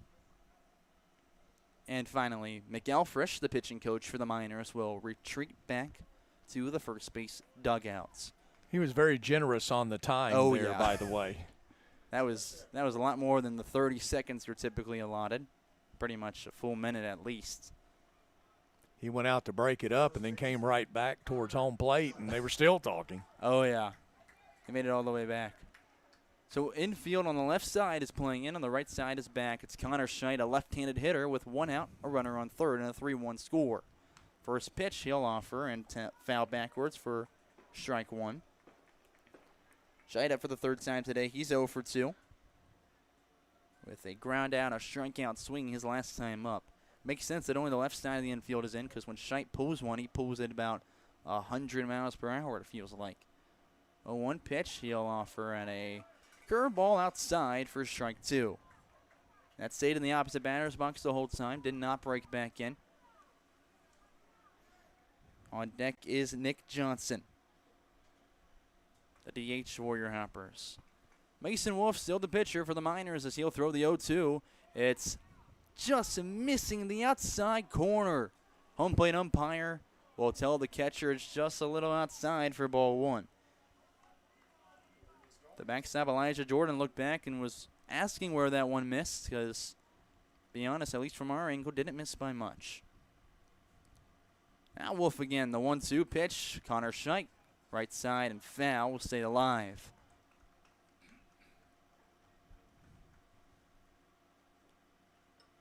Right now the big thing for Scheid is just giving a really good battle at the plate. He's been seeing just shallow of 4 pitches per plate appearance so far this summer. So it's already lifted it here with the 5th one coming in. It's in the dirt for ball 2 and a good block from Elijah Jordan. This battery between Wolf and Jordan has been the best for Wolf so far this summer against the Hoptown Hoppers. He hasn't had them back there every single time we faced them. This one's paying off so far, though. Now he's given up 2 more runs in the inning. He tries a fastball that he'll leave upstairs for ball 3 as the count runs full to Connor Scheid. And the first baseman, who has a good amount of RBIs, brought in his 10th against the Madisonville Miners on Monday in game 1 of the doubleheader. Trying to extend it right here. The full count pitch, it misses in the dirt, and there's walk number 8 for Wolf on the mound.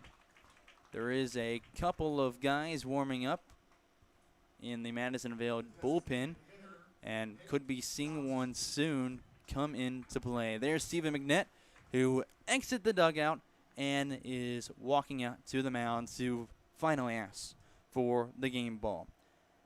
So with that, we'll take a quick break. Hoppers lead 3-1 with 1 out here on the bottom of the 5th.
95.3 The Farm. Playing country favorites for Hopkinsville, Oak Grove, and Fort Campbell. Mason Wolf can't get out of the fifth inning. They bring in a new pitcher with one out and runners on the corners. Garrett Williams inherits the game ball from his head coach, Stephen McNett. Williams, a 6'4" right-handed pitcher from Highlands Ranch, Colorado, plays with Dodge City Community College and did not record any stats this past spring. He'll face Nick Johnson as his first batter again. He'll inherit runners on the corners and one out. Both of those runners will be awarded to the starter, Mason Wolf, if they come across and score. So his line not officially closed yet. It's a right-on-right matchup. First pitch to Johnson. It's dotted on the corner for strike one. Runner took off, and Scheit now has a stolen base. Oh, my goodness. Come on. How can you not be romantic about baseball? Yeah. Dugout is fired up for him. That's 5 stolen bases now for the Hoppers in game 26 of the year, as the infield's now in with runners on second and third. Next pitch nails the corner, and it's an 0-2 count for Johnson as he left the bat on vacation on his shoulder. Sun pretty much fully set as we sit in the night at Tiger Field. 4th of July weekend with runners on second and third and one out. Johnson, outside corner, runs off the plate for ball one. The count now 1-2. It's a 3-1 lead for the Hoppers after a 2 RBI double from Dom Hartman. He stands 90 feet away over on third base. Again, Scheit on second. Now the right side of the infield is in, and the left side is back. Next pitch is Scheit will swing through it, and there's a K to begin the outing for Garrett Williams. 2 outs in the inning as he looks to strand a pair on the bases. Gavin Powell, the Hopkinsville High School graduate, comes up in the right-handed box. He's 0 for 2 with a strikeout and a flyout to right field. Chance to bring in a couple of RBIs right now, as that pitch is a called strike of the knees with a fastball. 0-1 gets us started.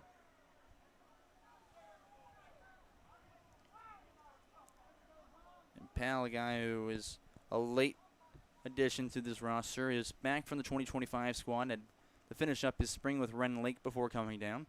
As the 0-1 is right down the middle, and Powell will swing underneath it for strike 2. Garrett Williams is working quickly, not only just between pitches, but in the count as well. He's firing it past these batters. Looking to get out of this one quickly.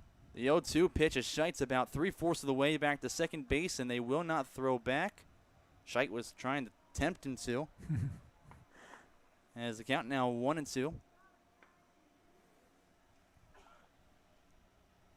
Also see not only the fans here, a couple fans watching from their cars up in left field. 1-2 strikes. Williams to the plate with a pitch, and Powell is struck out, swinging back-to-back Ks for Williams as they escape the 5th, but not before 2 come across. We check the Michael Venable State Farm scoreboard. Hoppers now lead 3-1 against the Madisonville Miners. We'll be right back with more Hoppers baseball on 95.3 The Farm.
.3 The Farm. Playing country favorites for Hopkinsville and Crofton. The Farm. We move to the top of the 6th inning. It's a 3-1 lead for the Hoptown Hoppers. It will be the middle of the order for the middle of the lineup for the Hoptown Hoppers. actually for Madisonville, as it will be Elijah Jordan, Hawken Headland, and also Jaden Hernandez. Hoppers lead at 3-1. A couple of runs in the last of the fifth. They're up by 2. 3 runs on 3 hits and 1 error. Henley still out there for the Hoppers. His pitch is going to be outside for a ball.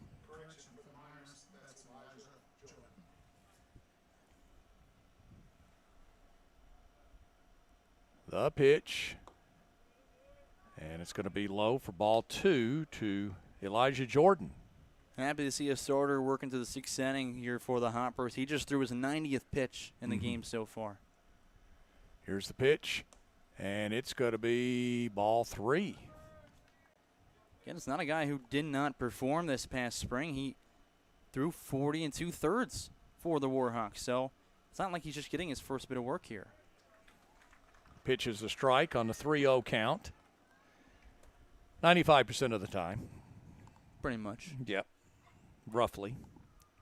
Although there have been studies done on that, and people have gone back and looked, and it's not as high as you would think, but it just seems like it is. Here's one hit foul into the Hopper bullpen. So the count now is even, full at 3 balls and 2 strikes. There's some action over there. Zach Hampton's warming up. Foul ball back into the netting. I was talking to Zach pregame, who, first of all, his dad came out to the national anthem for us. Kudos to that. A very good national anthem from him. And I was talking to Hampton. I was like, you haven't pitched in a while. Are you going to throw again this summer? Yeah, he's warming up. There you go, a strikeout.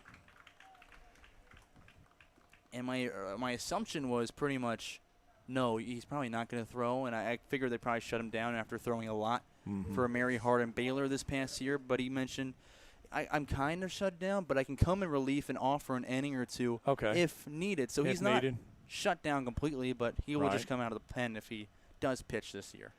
Batter is going to be Hawken Headland. I find ironic, too, that this is the game that he will probably be coming out of the pen for. Right. That was the 9th strikeout for Henley in this contest. He's behind in the count now to the batter, Headland. 2-0 the count. The pitch, and here's one foul. Makes it now 2-1 the count. 1 out here in the inning. We're in the top of the 6th. What has really turned out to be a really nice night. I've actually seen some people sitting with jackets on in the stands. Don't know that it's cooled down that much for me, but no, I'd agree. For some, considering what it was earlier today and what it is right now, might need a light jacket, as the sun has set now here in western Kentucky, and that's ball 4. So Headland's on base, and now the batter's going to be Jaden Hernandez, 0 for 2 tonight. I was about to say, we'll see how much farther that leash is for Henley, just considering that he's had a high pitch count, and there comes Chris Benny. Yeah. This might be all here, but we'll wait and see. Yeah, he threw 99 pitches. Yeah. Great outing. That is a great outing. Yeah, 99 pitches. He's just talking right now. Not asking for it yet. No, okay. he hasn't asked for the ball yet. No. Go back to his other outing. He threw 89 pitches in 6 innings against the Fulton Railroaders, so just a bit north of that right now, but not by much. You really don't feel the difference between 99 and 89. Now, you feel the difference between 99 and 70 pitches, sure, but at that point, you don't notice the difference between 10 pitches and on your arm. You're just kind of throwing. Yeah, I think they're going to leave him in. Why not? He's dealing well. Yeah. As long as he feels okay, and why not leave him out there trying to get out of this inning? Yeah, they're going to leave him out there. Definitely looking for a ground ball, though, which would help you get out of the inning quicker, so you don't have to sit there with a long at-bat, and no matter what, whether you get him out, he gets on, they just can't leave you in. Right. 3-1 to score. Hoptown on top. Madisonville with a runner at first. Headland pitches across for a strike. It's a way to respond after you've had a visit from the head coach. Yeah, I think part of it also is just telling him this is probably your last few batters to give Hampton time to warm up because he was just then throwing his first pitches from the mound. Here's one popped up now to play for strike 2. So 0-2 the count now.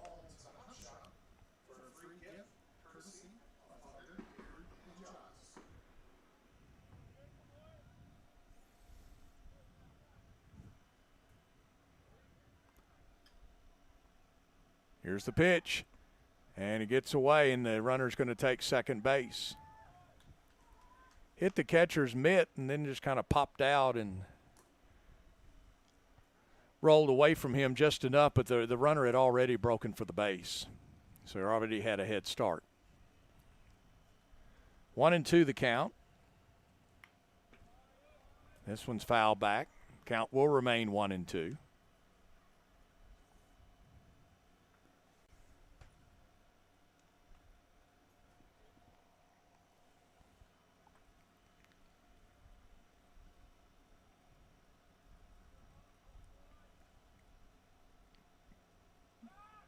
Pitcher will step off the bag.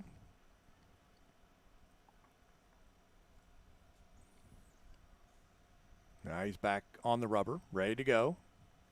Batter is set as well.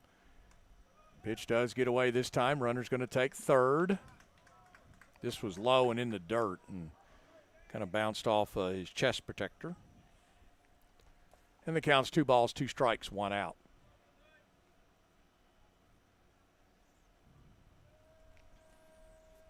And that hurts to have a runner right there as well after haven't been giving up too many hits, too many walks, and they just put one in play at this point to bring in a run.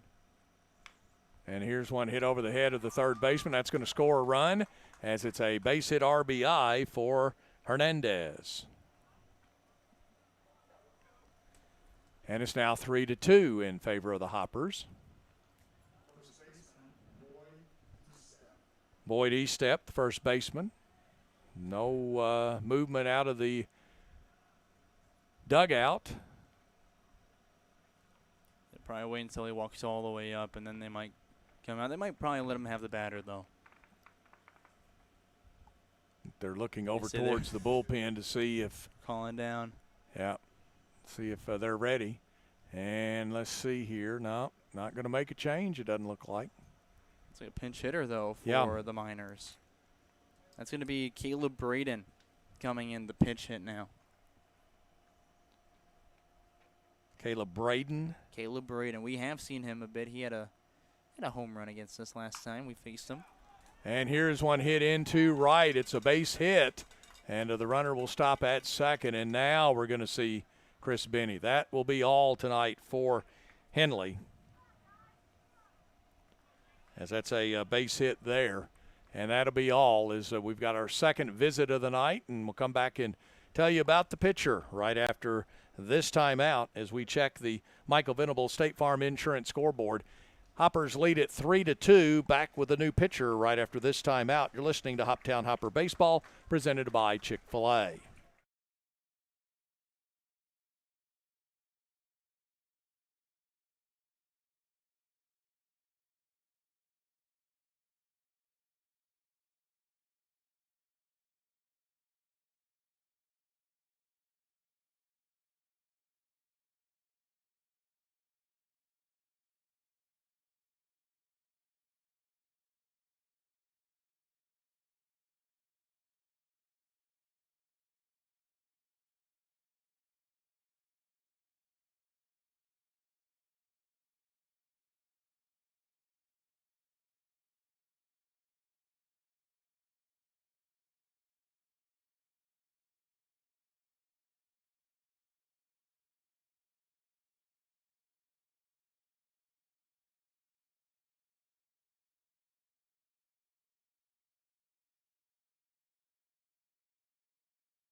95.3 The Farm, your home for country's greatest hits. Zach Hampton is our new pitcher tonight for the Hoptown Hoppers.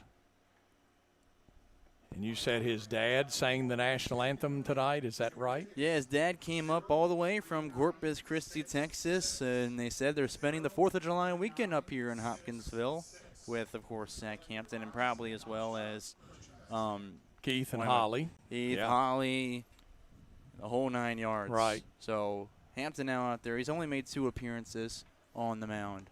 So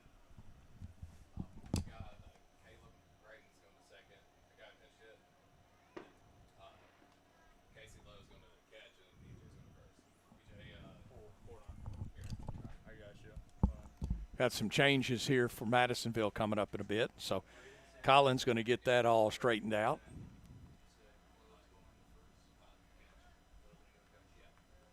Stepping into the box is going to be Tanner Wallace. Runners at first and second for Madisonville. And that one kind of bounces up to the plate for a ball. We had a fine delivery there. It's the first time we had a player come up to tell us about some changes. Yeah. So Braden, who just had that single, now stands – he'll be playing second base, actually. It's a defensive alignment change is all it is. So I can feed that to you in a minute. Sure, that's fine. Yeah, here's the pitch, and it's going to be a strike. 1-1 now the count with a 1 out.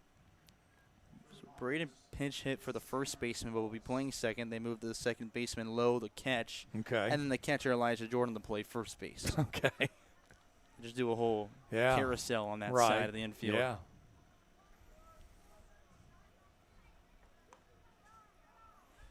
Means those guys are very versatile to be able to do that, too. Oh, yeah. Jordan is one of those guys I feel like is, from what we've seen, one of the most versatile guys. 3-2 the score. We are in the top of the 6th inning of play. And a swing and a miss. And the count now is 2 balls and 2 strikes. Levi Watts is on deck for Madisonville.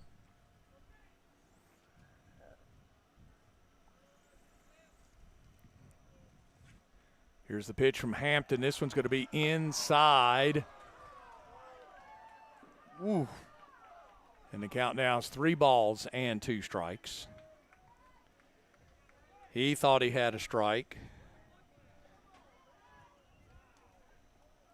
All of Hopkinsville thought he had a strike. I was going to say 200 and probably 85 of the 302 thought that it was thought it was a strike. Foul ball. Count stays full. 3 balls, 2 strikes. Hernandez was taking off for third on that pitch as well. I don't know if he was just going for it or didn't realize there wasn't 2 outs where you automatically run with a full count. Here's the pitch. And it gets away. And it's ball 4 anyway. So now the bases are loaded. Bases are loaded for the right fielder, Levi Watts. He is 0 for 1 tonight with a walk in the 5th. Reminder to those at home, the runners on second and third would be awarded to Heath Henley if they score. So his line not fully closed and currently in line for the win, but if 1 comes in, it'd be a no decision. If 2 come across, he'd be in line for the loss. Here's the pitch from Hampton, and it's a strike. The catcher, Nick Johnson, did a good job there of framing that one. Here's the pitch from Hampton. Strike 2. There's 1 out.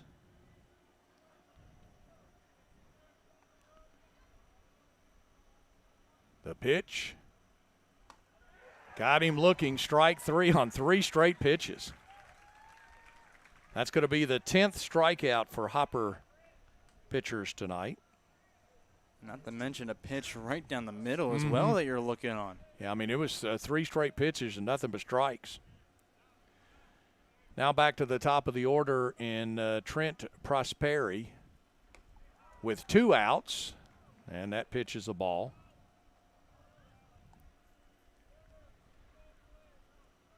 Hopper's back home tomorrow night, remember. This one's foul back.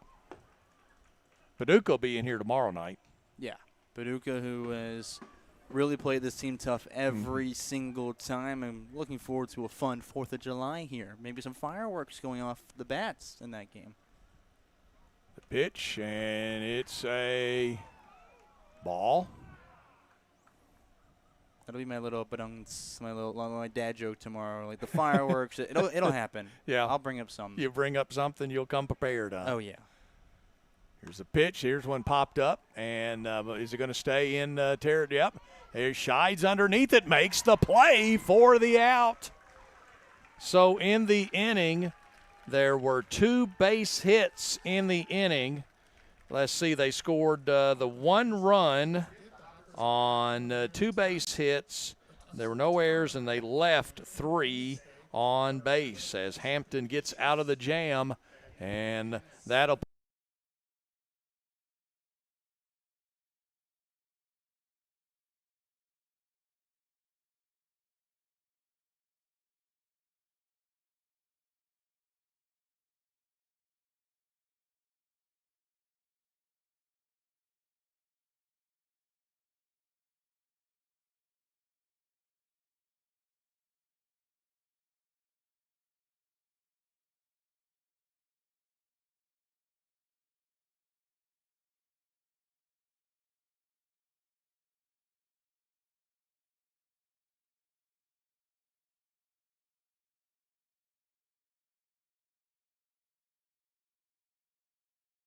.3 The Farm. Reed Hayes will be the batter. It's the bottom 3 in the lineup, Hayes, Slaughter, and Knowles for the Hoptown Hoppers. They have a 1-run lead, 3-2 here as we play in the bottom of the 6th.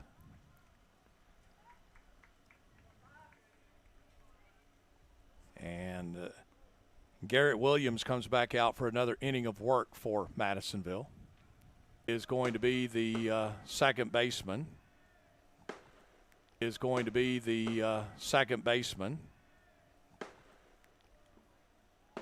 made the play.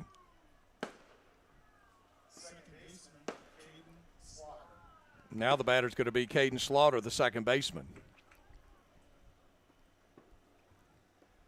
That was Lowe that made that play for Madisonville. Here's the pitch, and a swing and a miss by Slaughter. 1 for 2 in this game. He struck out and had a base hit in the second inning of play.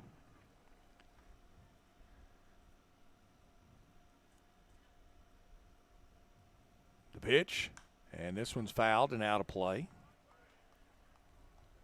And now Slaughter finds himself in the hole 0-2.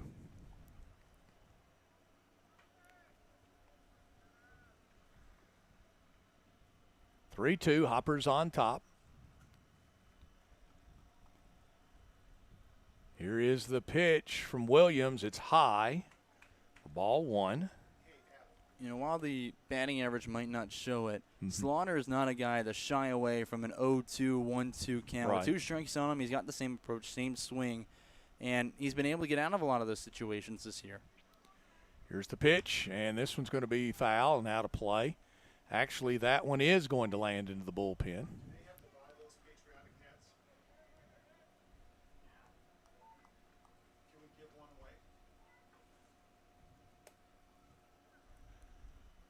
Two-two the count. No, I'm sorry. 1-2 the count. That was a foul ball. My apologies. Here's the pitch. And got him looking, strike 3.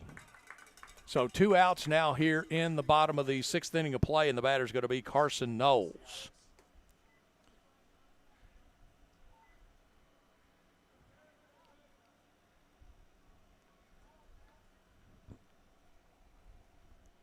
Two outs here in the inning. Well, looks like they got a pinch hitter up there as well for the Hoppers. Okay. And here is one hit, and it is going to drop. And it's going to be a base hit for the Hoppers, and that's Evan Jacob.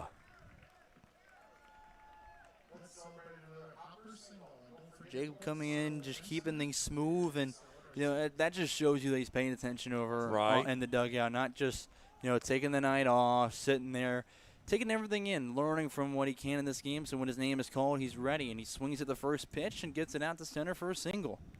That's a guy who's always active. Back to the top of the order now. It's going to be Brennan Gibson for the Hoppers. And that pitch is across for a strike right down the middle. Gabe Eddington is scheduled to be on deck for the Hoppers, and I believe that is him.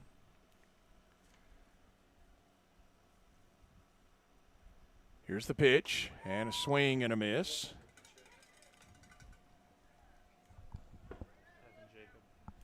Count now is 0-2 to Gibson.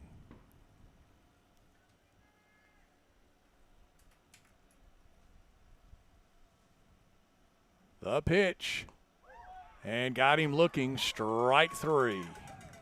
So 2 strikeouts in the inning. There was a base hit, so no runs on 1 hit and no errors. There was 1 left on base. The Hoppers have now left 7 on base through 6 innings of play. As we check the Michael Venable State Farm Insurance scoreboard, at the end of 6, it's Hoptown 3 and Madisonville 2. We're back after this. You're listening to Hopper Baseball, presented by Chick-fil-A.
The Farm.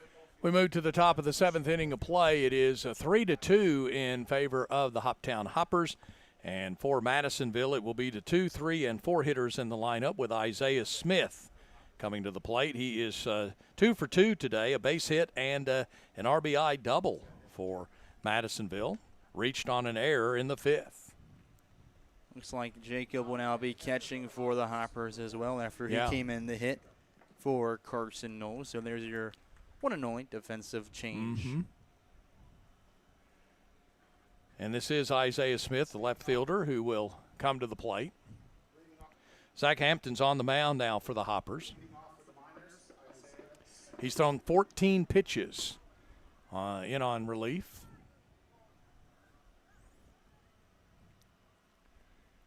Here's the pitch, and this one's foul back over the third base dugout. As we play here in the top of the 7th. 0-1 the count now. Yeah. Here's the pitch, and it is outside. 2-2. Of course, they have ordinances here where the tents that you see throughout the city, I think, can only sell a certain number of days.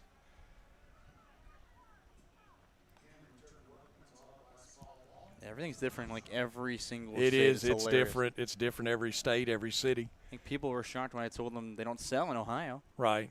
2-2 the count. So you don't have the tents that pop up all over the place? No, but I will say, though, I have not partaken in this part. They sell in Indiana, which is a 15-minute drive from Cincinnati. Yeah. What about northern Kentucky? Oh, yeah. Yeah. As soon as you cross the border, it's all over. Right.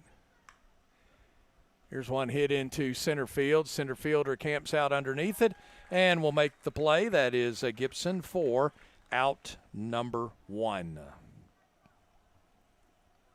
Yeah, so I think they're allowed to shoot them off. They're just legally not allowed to sell them. Mm-hmm. So, yeah, I don't know. Yeah.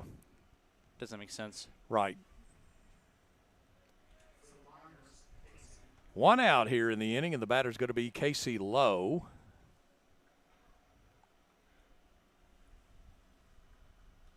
Here's the pitch, and it's low for a ball. Well, Hampton's doing well with what he's been given so far. He inherits a really tough situation, a one-run lead. You've got a couple guys on to get out of it. Straining the bases loaded is monumental in a low-scoring game. This one's foul.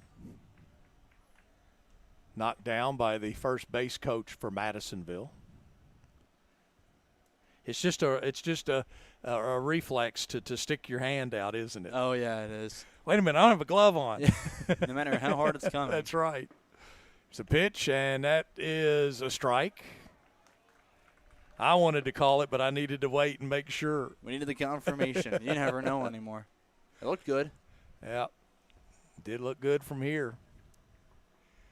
Here's the pitch from Hampton, and this one's hit right back up the middle. It's going to be scooped up by the shortstop over to first in time for the out as that goes from Gavin Powell over to Connor Scheid for the out.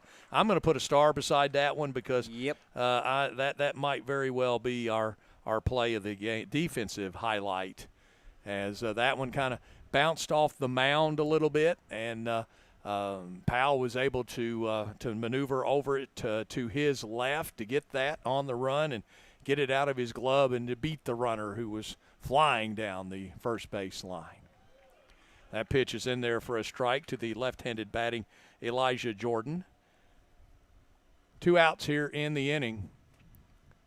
The pitch, and it's back for 0-2 the count.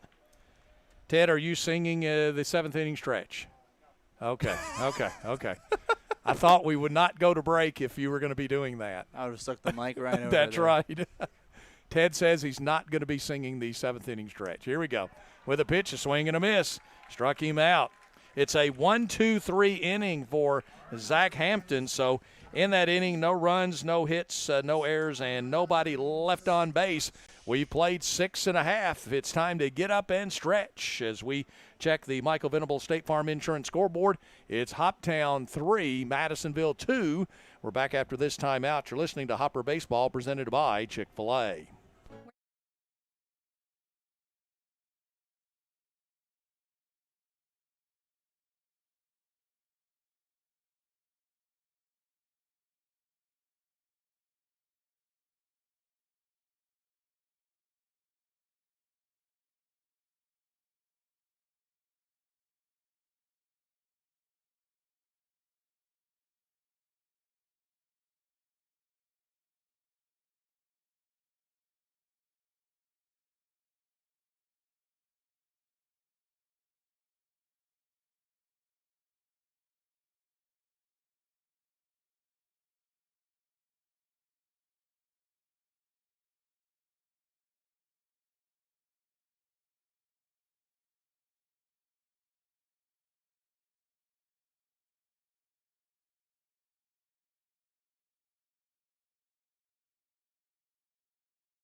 .3 The Farm. Playing country favorites for Hopkinsville, Oak Grove, and Fort Campbell.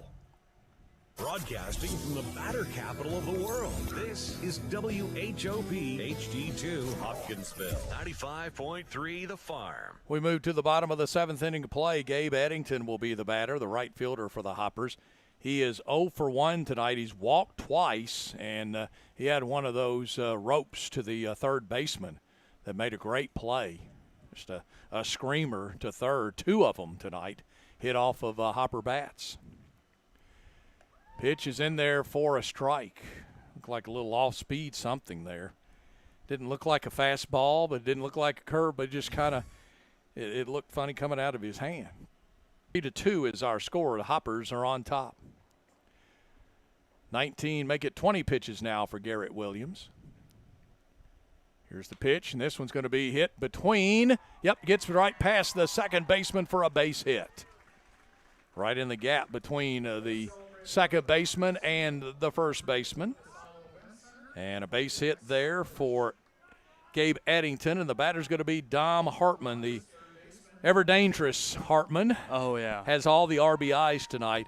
Has a double with 2 RBIs and then a sacrifice fly to score the first run of the game for the Hoppers. Brought in all 3 runs. Yep.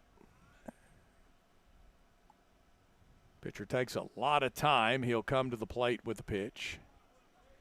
And it's a little low and outside for ball one. Low just willing that ball to be blocked and stay in front of him. He almost had like that cartoonish run to his right side, but whatever works. That's right. That's all that matters, Yeah. as long as you keep it in front. Here's Williams as he is set, and he'll come to the plate. They'll throw down on the steal, and he's safe.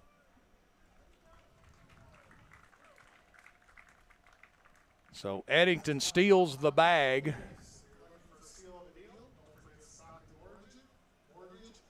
I really liked Eddington's bat and ability to run the bases. He graduated high school. Notably, he's a two-way guy, but more favorably from his pitching. That's what he was recognized as, mostly from throwing 2 no-hitters in high school.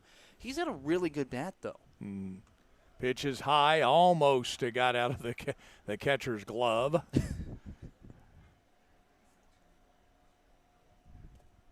It's going to be 2-2 now, the count.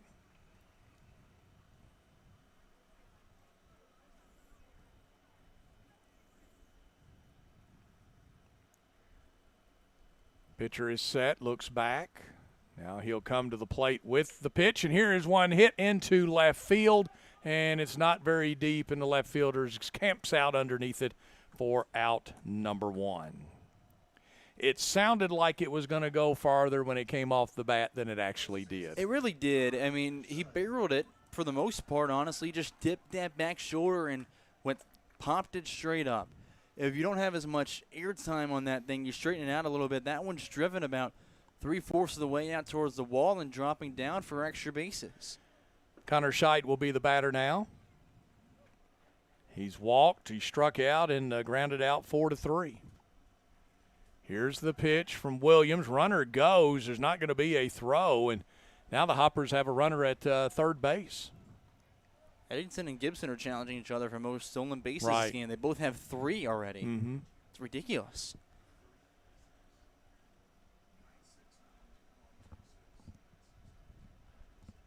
Scheidt ready. Here comes the pitch, and it's going to be high. The count's 1 ball, 1 strike. Nick Johnson is on. Nope. I believe they. No, it'd be Nick, right? Nick Johnson. Yeah, he'll be back. He'll be on deck. The only change we've had is Jacob for Knowles. So 2 balls, 1 strike now. It does look like they're going to have Hampton standing on deck in place of Johnson, though. Okay. There you go. They will lose the DH. Yeah. Just looked like a different batter to me from my vantage point. And it's a strike. So the count now is 2 balls, 2 strikes. Same situation as last time Scheidt was up. Left side of that infield is playing in on the lip of the grass, while the right side is pushed back a little bit, even though the first baseman now is even a little bit in front of the bag. 3-2, Hoppers on top. We're in the bottom of the 7th inning of play. And that is low for ball 3. So the count is full. And in honor of Todd Hamilton, the string is out. You ever heard that one? I don't know if I have. Yeah. Longtime voice of the Hoppers. Gosh, 10 years, 12 years. Since he lives in Thailand now. Oh. He's retired, and he and his wife live in Thailand. There's a walk, and he used the phrase, the string is out on 3 and 2 counts. And the string's back in because Connor Scheidt's down at first base as he is walked, and now the Hoppers have runners at the corners, and the batter is going to be Zach Hampton. So Nick Johnson is done, and Zach Hampton is on to bat. Probably the best 2-way all summer long for not only the Hoppers, but in the OVL. He's been leading this team in average and on-base percentage as well. Pitch again is going to get away, and it is going to score a run. And Scheidt will go to second base, and that now makes it 4-2 in favor of the Hoppers. And the count is a ball and no strikes to Hampton.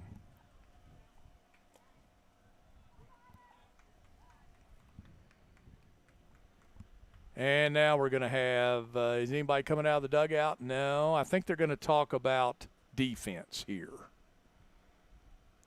or they may be just buying some time. Probably a mix. There is activity in the bullpen, by the way, for Madisonville.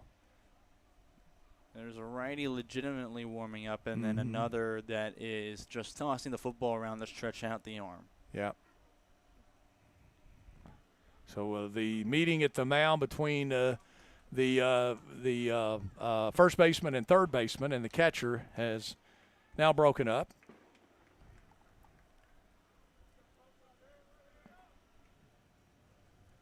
And it just shows you how important every run is. One comes across, and it feels like the whole game has changed. The Miners have only beaten the Hoppers once all year long. Here is the pitch from Williams, and this is a shot down third, but it's foul. And that evens the count now to ball and a strike with one out. Gavin Powell, the shortstop, is on deck for the Hoppers.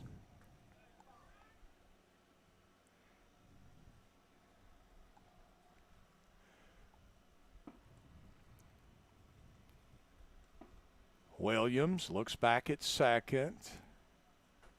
And he'll come to the plate with a pitch. It's high for ball 2. 2-1 now the count. Again, 302 the attendance tonight here at the ballpark, but a lot of things going on tonight in town. Here's the pitch, and it catches the inside portion of the plate for a strike.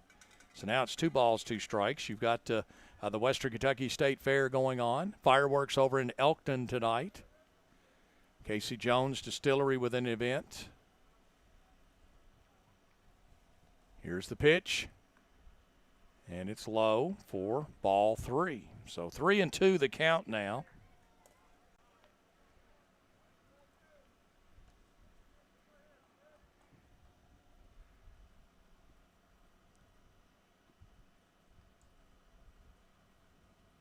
Here's the pitch. Swing and a miss, and Hampton strikes out. That is the second out of the inning. And the batter is now going to be Gavin Powell with another run down at second base on a base hit here, hopefully. Nope, we've got a new batter. This is going to be 23 for the Hoppers. I believe that's Brendan Mealer. So Brendan Mealer on to bat. It helps here. Another thing they were playing with the last time they were out facing the rhythm was the lefty-righty situation. Mealer coming in now to face a right-handed hitter. Makes sense with that one. Mealer's got some power as well.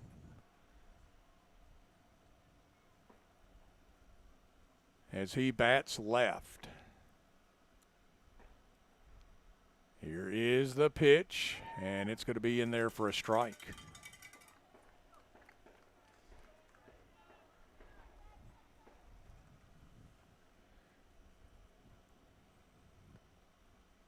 Williams is set. Checks the runner at second, Scheid. And a swing through the ball and miss for Mealer. And he's in the hole 0-2 with 2 outs here in the bottom of the 7th. Hoppers have a 2-run lead once again at 4-2.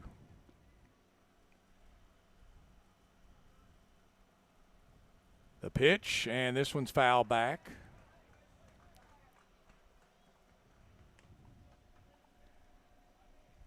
Count will remain 0-2. Kids go scrambling for the loose balls. I think they get a prize from the merchandise tent. I think they get return those balls. A custom ball and mini bat. And a mini bat too, yeah. Pitch is high for ball 1. 1 ball and 2 strikes. Honestly, that makes me want to go after a foul ball, especially the mini bat. Oh, yeah, the mini bat, yeah. Got a little collection of them.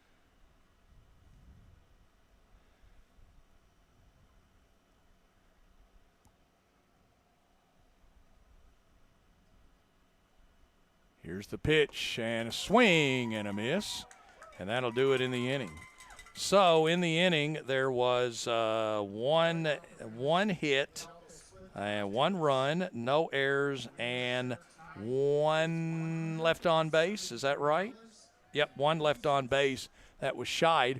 That was at second. That's now 8 left on base through 7 innings of play.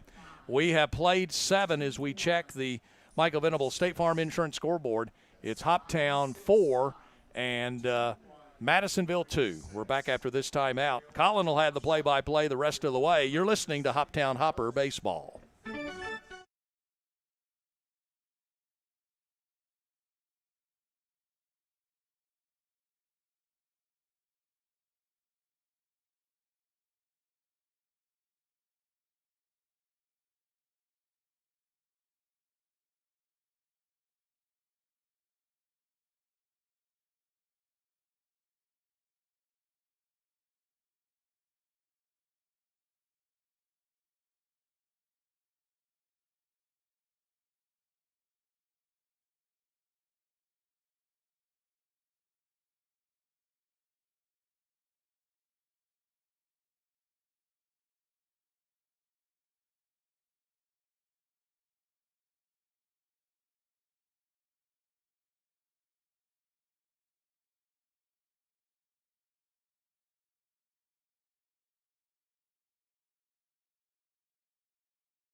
Hoptown Hoppers.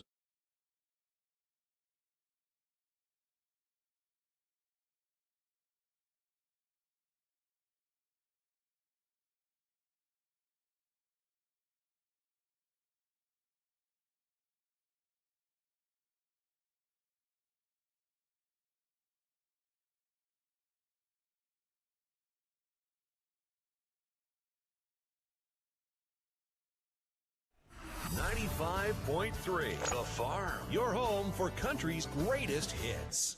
6 outs remain for the Miners if they want to come back, but your Hoptown team leads 4-2 over the visiting Madisonville squad. A lot of changes here defensively for the Hoppers.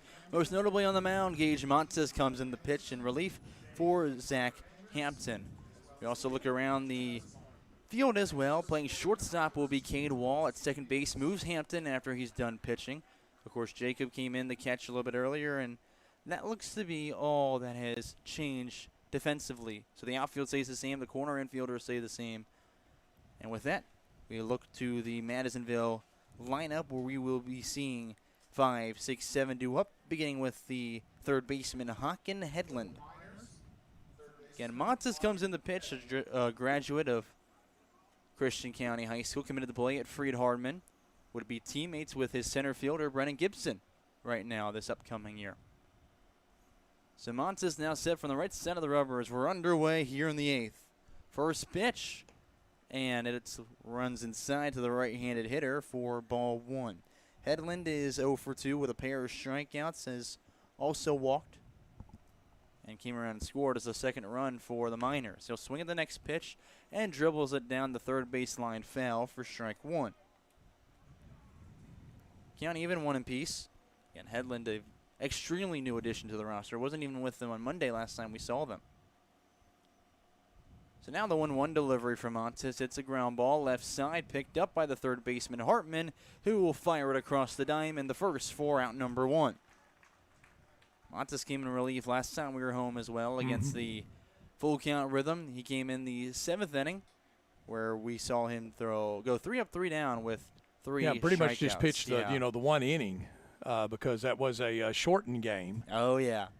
Bottom 7th inning, the Hoppers were able to add on the couple runs that were needed for a run rule victory. Jaden Hernandez comes up for his 4th time. He's 1 for 3 with a single. His first pitch thrown away for ball 1.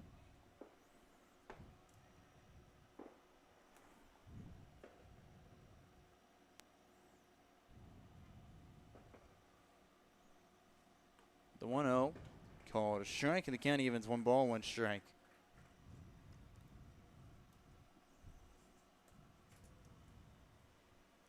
So Montes readies up again, going through the windup with no one on and 1 out here on the top of the 8th inning. 3-2 score for the Hoppers. Pitch is right down the middle with a fastball, and he's ahead in the count 1-2. Hernandez outside of his single his last time up. It's been a strikeout, a fly out to left. Montes comes back to the plate and tries a slider that runs off the corner for ball 2. They even the count yet again. Looks back in for the sign from his backstop, Jacob. He'll accept and pause before working through the windup again. Fires from the belt, and it's a tip from the batter to stay alive. He was way out ahead of it with that swing, but Hernandez was able to just barely tip it to stay alive. On deck after him is Caleb Bradham. That would be the minimum we would see in this inning. Montes again fires to the dish. The 2-2 is hit well out towards center field, but has a lot of airtime. Gibson doesn't move much, has caught it dead away center for out 2.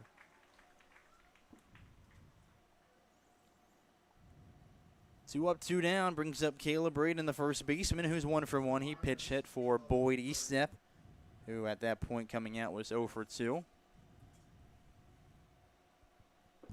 Braden's done well against the Hoppers this year, including the doubleheader where he went with a home run in that first game. He'll tip one backwards for strike 1. As Montes looks to go 3 up, 3 down for the second consecutive inning that he has pitched by technicality. The 0-1 delivery as Montes comes in, and he'll fire it down at the bottom of the well for ball 1 as the count evens 1 apiece. And just mentioned, but Montes will be playing NAIA next year in the Mid-South Conference. Teammates with Brennan Gibson would be facing his early season teammate, though, Cole Reynolds at Cumberland's next year. 2-1 is now the count as he tried a slider, missed inside. So we'll be facing a lot of his Hoptown guys throughout the upcoming spring. The 2-1 pitch. Tries one at the bottom of the zone and gets the call for strike 2.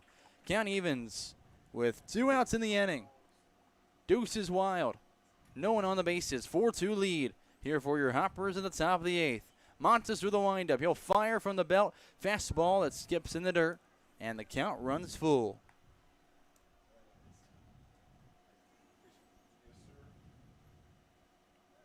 Montes somehow not ranked by perfect game, but shows why he probably should have been in this, at least the state of Kentucky. The 3-2, and that one just dips low on a curveball for a walk. So we now head to Tanner Wallace, 2 outs and a runner on first. The DH in this one is 0 for 2 with a walk as he approaches the left-handed box.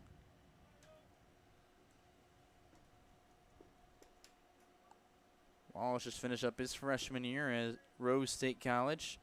Listed as a two-way guy playing the outfield and as a pitcher. The first pitch he sees, he'll attack, foul backwards for strike 1.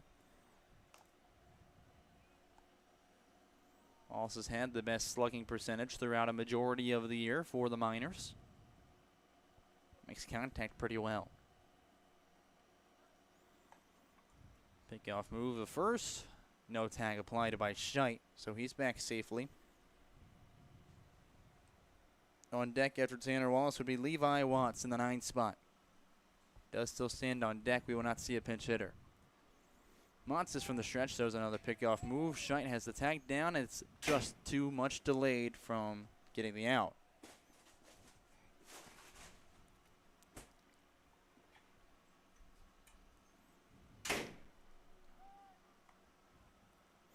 And third time is not the charm for Montes as he throws another pickoff move over the first. So now we assumably will give our attention back to the batter, Tanner Wallace. From the stretch, he'll slide step, come in with that pitch. It is called a strike. Nails the inside corner, and he's ahead 0-2 against Wallace. Braden stands on first with 2 outs here in the top of the 8th. Looking to keep a 2-run lead. Another pickoff move, and Wallace slides in. If his jersey wasn't dirty yet, it surely is now. So, congrats to you. You got to do some extra laundry. 0-2 pitch down in the dirt. Jacob with the block kicks out in front of him up the first base line, but Wallace remains at first. Count 1-2 strikes now to the batter. Montes resetting on the backside of the bump. Will now toe the rubber after looking towards first. And looking over again, he'll throw for the 5th time in this at-bat. And Wallace this time will not slide. Doesn't want any more dirt kicking up there. 1 strike away from getting out of the inning.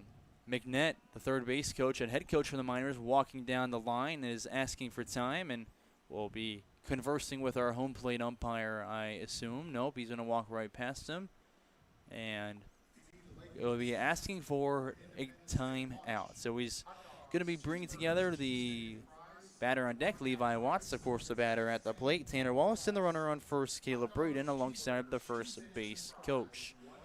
You don't see this a lot. No, one, you don't see it a lot, especially in summer ball. Right. And then two, you have a 1-2 count with 2 outs right now. If you wanted this situation, probably would have expected it earlier, you would assume.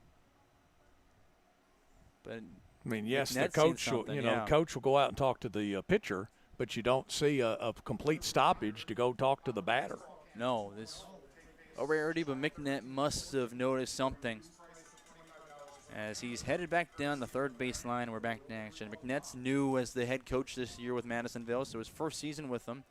Has served as an assistant coach, primarily focusing on pitching with Southwest College, home of the Mound Builders, for the past 2 years. We'll see if anything he noticed will come to fruition here, as there's another pickoff move, number 6 of the at-bat. We've got our counter going.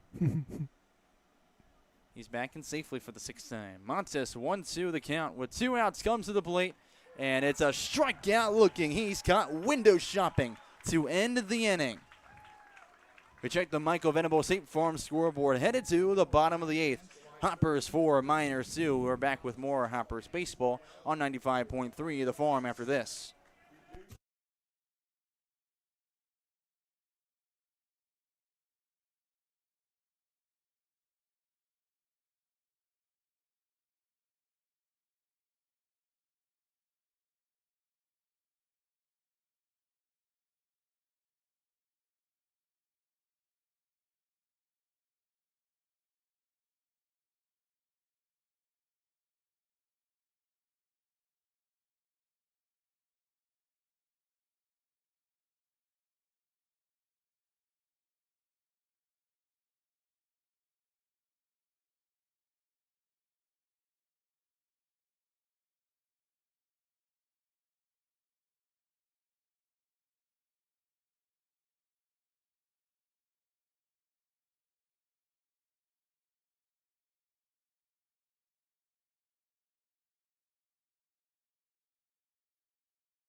Fly and peak.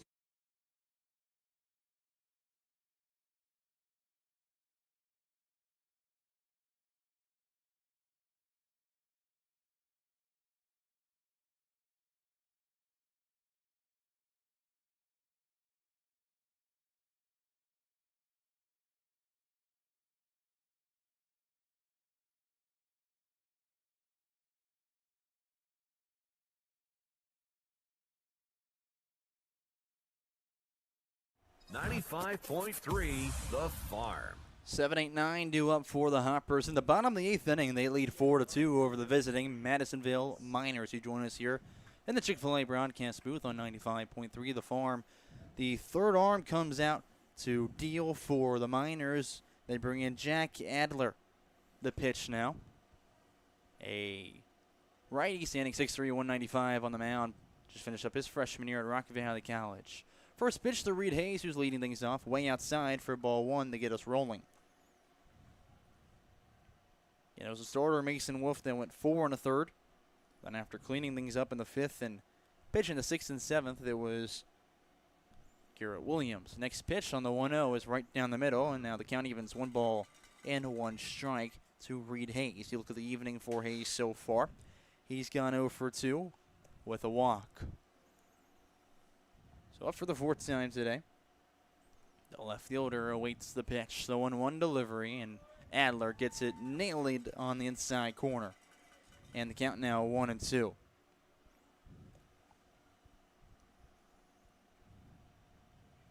Hayes resets in on deck behind him. It's scheduled for Caden Slaughter. Looks like someone's going to pinch it for him. Looks like Evan Leonard. The next delivery is in the dirt with a curveball. Count evens again. 2 balls, 2 strikes to Reed Hayes, a Lansing Community College upcoming player. A native of Fort Wayne, Indiana. Played at Canterbury High School up there. His brother still playing up there as well. 2 balls, 2 strikes to lead off the bottom of the 8th inning, and he's rung up on strikes. Called looking high and away, and there's 1 out in the inning. That brings up, again, a pinch hitter. I believe that to be, yes, Evan Leonard comes to hit.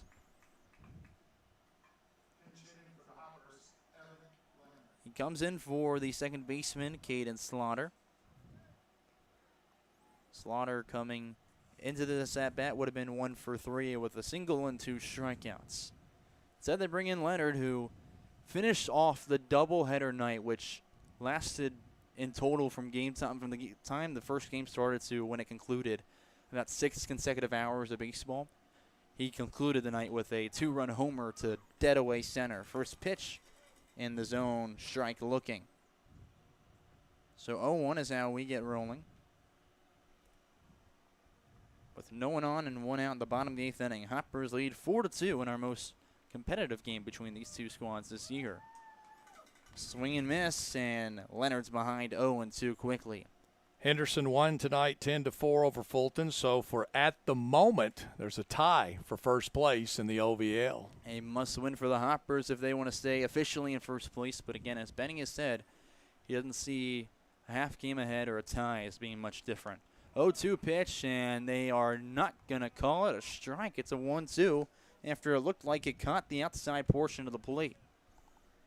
Looked like he grabbed it by quite a bit, too. Leonard has a better eye down there than us, though. He's still up there, with on deck being Evan Jacob. The 1-2 delivery from Adler, and this one popped up right field, and Levi Watts underneath it has located it and caught it. There's 2 away. The catcher, Evan Jacob, up for the second at-bat of the day. He reached on a single his last time up after he swung at the very first pitch, so he's faced the minimum, technically. The full count in Paducah's second game was rained out. Oh. They were not able to resume, so they're going to reschedule that one at a later date. I think that's the second time that they've started a game and been rained out. The other one was opening night. Right, and that was a completion of that game. The first one they played today, yeah. They're never going to play one of them. Right. 1-0 the count after that one missed slowing in. And looking at this upcoming week, we could be seeing a lot of rainouts. Right. So if things clear up, you want to catch the Hoppers tomorrow before you might be going a while without them. Pitch outside, 2-0 the count. And the week after is supposed to be the final week of the regular season. That could be a very busy weekend with a plethora of doubleheaders, which is going to be a lot on these guys. Some things are going to have to change, it looks like. 2-0 pitch, called strike on the outside corner, 2-1 the count. They come into the season scheduled for 40 regular season games, though most of these teams haven't played 40 in the past few years. Last year, talking to a few of the guys, they said most of the teams played around 35 games during the regular season. 2-1 pitch, and there's a swing and miss from Jacob. He went underneath it, and there's Deuces Wild in the bottom of the 8th. No one on, trying to get us back to the top of the order and maybe spark a 2-out rally to give Evan Woodward, expected to come in, a little bit of an extra cushion. Jacob down the left side through the 5-6 gap on the ground, and there is your base hit. Jacob's on with a 2-out single, and the inning continues. Nice bait hit there by Evan Jacob.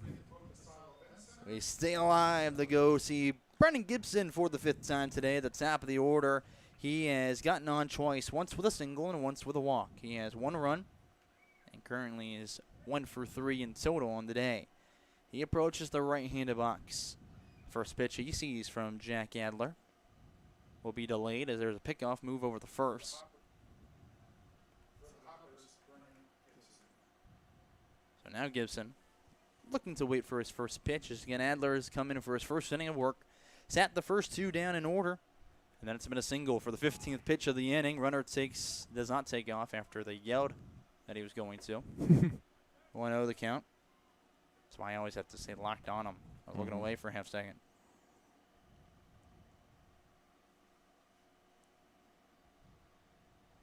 Adler from the stretch. He'll let kick and come back with the 1-0 pitch. And Gibson attacks, connects, but goes backwards with it. Count even, 1 ball, 1 strike. Bat boy Ace West, shout out to him, going to grab the ball. I got to give him some love every now and then. coined himself the best ball boy in the league, which I'll give it to him. Why not? 1-1 delivery, and that one in the dirt away. 2-1 the count to Brennan Gibson on deck. Sam's Gabe Eddington, who last time up had a single.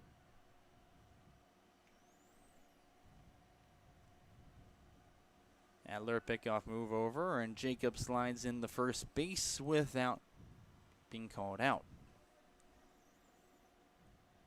Adler's thrown 17 pitches in the inning. Awaiting for pitch number 18, looking to escape here with no damage coming across. The 2-1 is left high and away, and Gibson's ahead with a hitter's count. 3 balls and 1 strike. Good spot here for the Hoppers to potentially tack on some more. They have not shied away from the 2-out situation at all this year, whether that be in their last game, their game before that against full count still, or throughout the season in total. This one lifted high, right side, foul, and Levi Watts giving chase will have to stop as he runs into the fence, and it's out of play for a long strike. Count now full to Brennan Gibson. Gibson, also a native of Clarksville, Tennessee, played with Clarksville Academy, where he was ranked the number 25 second base prospect in Tennessee, graduating from there and attending Freed Hardeman. Full count pitch comes in from Adler, and as Jacob was running on it, it won't matter. It's a called ball, and there's 2 on in the inning. Jacob stands in scoring position. Gibson on first after the free pass, and Eddington, the batter, now up for the 5th time.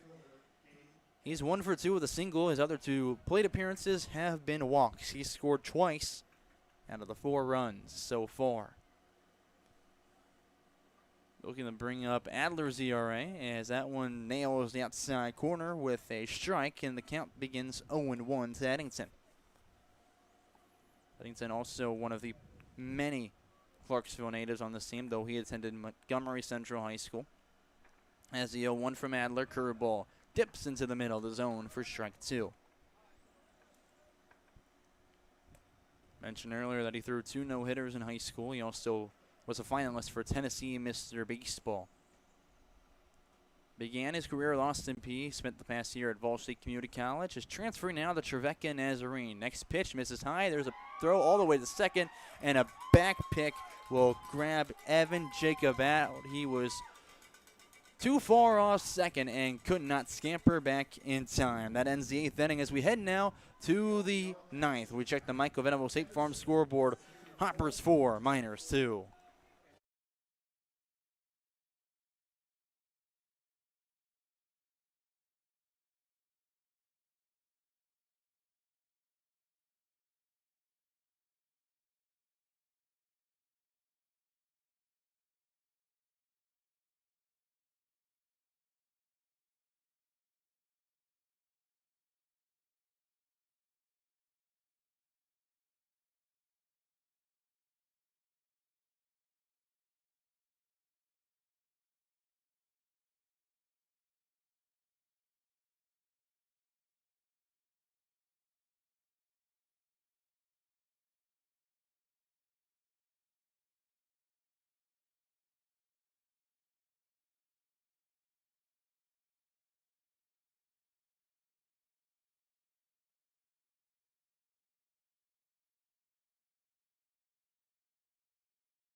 .3 The Farm.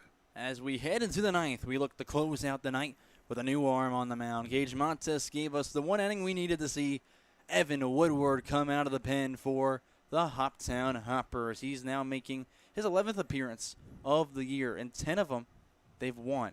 This is the last time he was out was their last game, taking on full count. It was the only time he's come into a game that the Hoppers have not won. So he'll be facing Levi Watts in the 9th spot. and then the top of the order due up. Evan Jacob is still the catcher. This is the second time they are the battery together. It's not McCartan with them. Swing and miss from Levi Watts gets us rolling. Woodward's done well with a strike percentage. First pitch strikes are about 50%, but has delivered 17 strikeouts on the season and 12 innings of work. Woodward, outside corner, called strike anyways. No balls, 2 strikes. Hoppers lead 4-2 over the Miners and look to escape with victory 19 of the year. A win here would keep them in first place by half a game over Henderson after they won earlier. 0-2 pitch upstairs with a fastball. And now it's 1-2 against Levi Watts. Watts is 0-2. He does have a strikeout looking his last time up. He did reach back, though, in the 6th inning with a walk. Woodward from the stretch. Leg kick from the belt. He fires. This one hit well in the left center field. Going back in a chase is Gibson, who has caught it before reaching the track for out 1. Nice play by the center fielder.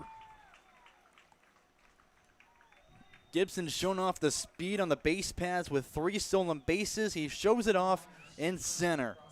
And there's one away. Prosperi comes up with the top of the order.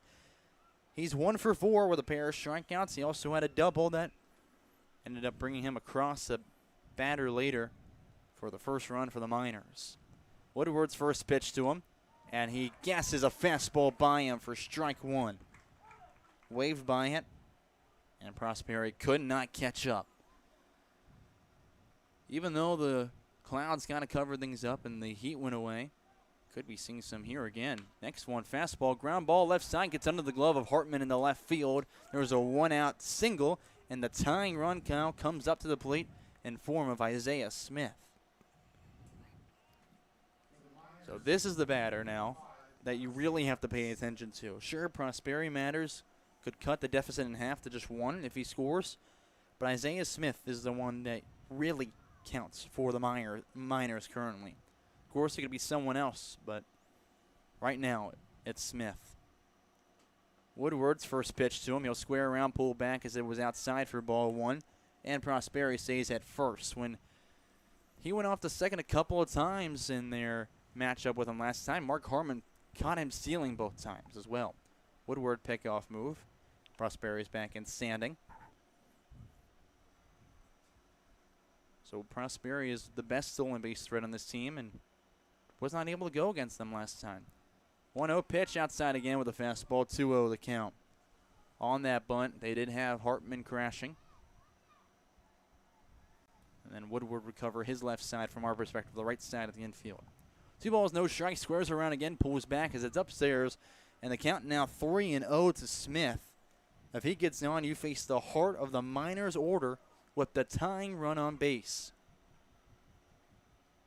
Woodward's done well with runners on behind him, but you never want to have that scare.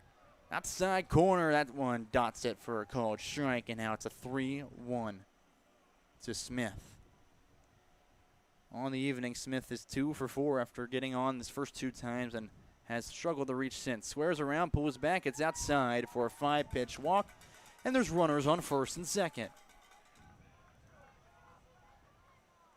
Casey Lowe, the second baseman, is the batter, who will now approach the right-handed box. 0 for 4 with a pair of strikeouts, has flown out towards center, and a 6-3 ground out his last time up. On deck is Elijah Jordan, who has gotten on once. Neither of them have recorded an RBI. So the third run on second, the tying on first. Woodward with 1 out. He'll come to the plate with a fastball. That misses low for ball 1.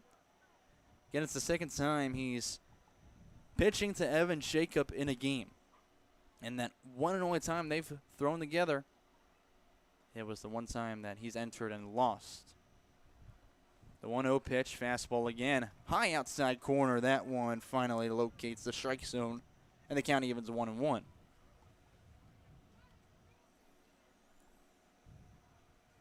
Nothing else in the defense has changed from recently. A stellar bit of glove work behind you. The 1-1 from Woodward. Fastball down Broadway. Now it's 1-2.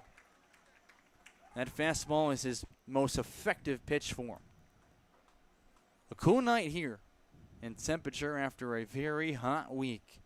And it's felt fantastic in game 26 of the year on July 3rd. Woodward from the stretch.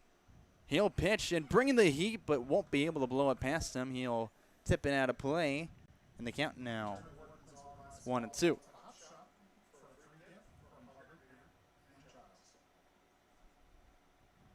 The second baseman, who has still yet to get a hit against the Hoppers in recent play, and I think overall this season.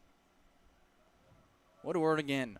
The 1-2 pitch. It's a fastball below the knees, and the count evens 2-2. Kind of dig deep here, find a way.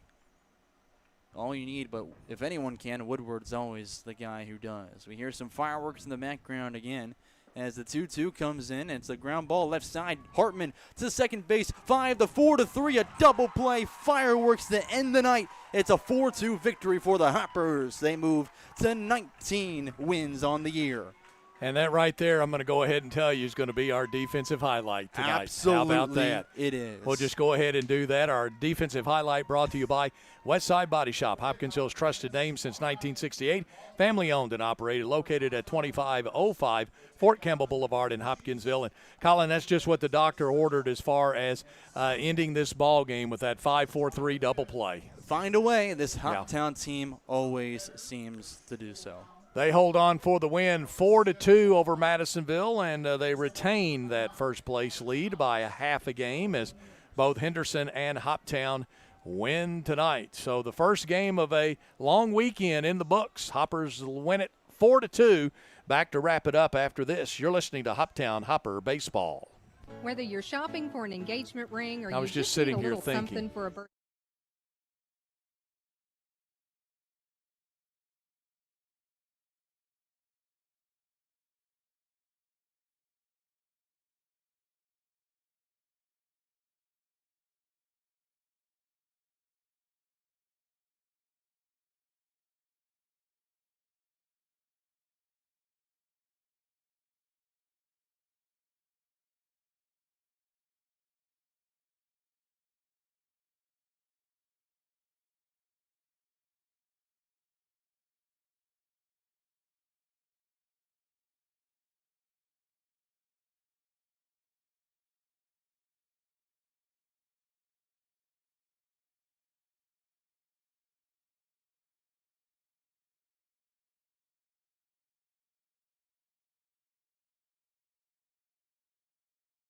.3 The Farm, playing country favorites for Hopkinsville, Oak Grove, and Fort Campbell. Welcome back to the ball yard as Hoptown Hoppers retain first place in the OVL as they win tonight to match Henderson's win, as Henderson defeated Fulton tonight, and Hoptown beats Madisonville by a final score of 4-2. Your line score tonight for Madisonville: 2 runs, 7 hits, no errors. Hoptown 4 runs, 6 hits, and 1 error. And you could almost say it was a pitcher's duel tonight, couldn't you? It really was. It was the most back-and-forth pitcher's duel we've seen between these two teams all year long. We didn't necessarily expect it with Wolf coming in, who has struggled against the Hoppers in recent history, but he did pretty well out there on the mound outside of that first inning that kind of got away from him. And then the starter for the Hoppers, obviously, was Heath Henley, who looked phenomenal out there, punching out 9 guys in total. It was a fantastic night from him. Yeah, he'll get the win tonight, and Woodward will get the save for the Hoppers, and the loss will go to Mason Wolf tonight for Madisonville. Kind of going over and taking a look at the book here.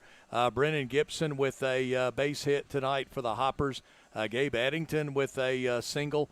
Dom Hartman probably going to be our player of the game. I would expect he had 3 of the RBIs. He'd have 3 of the 4 runs tonight. He'd have a sacrifice fly to score a run. He'd also have a double that would score 2 tonight. Connor Scheidt with, he walked twice tonight. Looking through here, Caden Slaughter with a base hit. Evan Jacob with a couple of base hits tonight for the Hoppers. So in all, 6 hits for the Hoppers. They score 4 runs and win game 1 of 4 this weekend. And you can't win them all in the weekend if you don't win the first one. So they get that win, and they win it here tonight. For Madisonville, let's see, Trent Prosperi had a double tonight. Isaiah Smith with a base hit. Their hits were pretty much sprinkled throughout. Jaden Hernandez with a base hit tonight as well for the Madisonville Miners. 8-17 now for the Miners. The Hoppers inching closer to that 20-win mark. They've got 19 now. They are 19-7. They will host Paducah here tomorrow night. Remember, 7 o'clock is game time. We're on the air at 6:45. Joe Wilson will return tomorrow night, so Joe and Connor will have the play-by-play for you. Our player of the game is brought to you by Skyline Animal Clinic and Oak Grove Animal Hospital, who supports all the area schools, athletes, and students. Skyline Animal Clinic has been your source of veterinary care for small animals since 1956. Call them today for all of your pets' veterinary needs. So, player of the game, you have a preference tonight? You like Dom? I think it's got to be Dom Hartman. Yeah. You could have benched George Heath Henley, who did Right. great, but I think it's got to be Dom Hartman, especially looking at that 2 RBI double that came across. That was the moment I think we realized, all right, Yep. sure it's been back and forth, but this is the Hoppers game to lose at this point. Right. We're going to go with Dom Hartman tonight. He is going to be our player of the game. Well, that is going to wrap up our broadcast tonight from the ball yard as the Hoptown Hoppers hold on to that half-game lead in the OVL as Henderson won tonight 10-4. Paducah beat Full Count in the first game of a doubleheader there 6-0. And their second game was rained out, so they'll have to try to find a place to shoehorn that game in before the end of the regular season. As the Hoppers win it here tonight, the final score 4-2, Hoptown with the win tonight over the Madisonville Miners. Don't forget, Hoppers back at home tomorrow night. They'll take on the Paducah Chiefs. 7 o'clock is first pitch. We're on the air at 6:45 right here on 95.3 The Farm.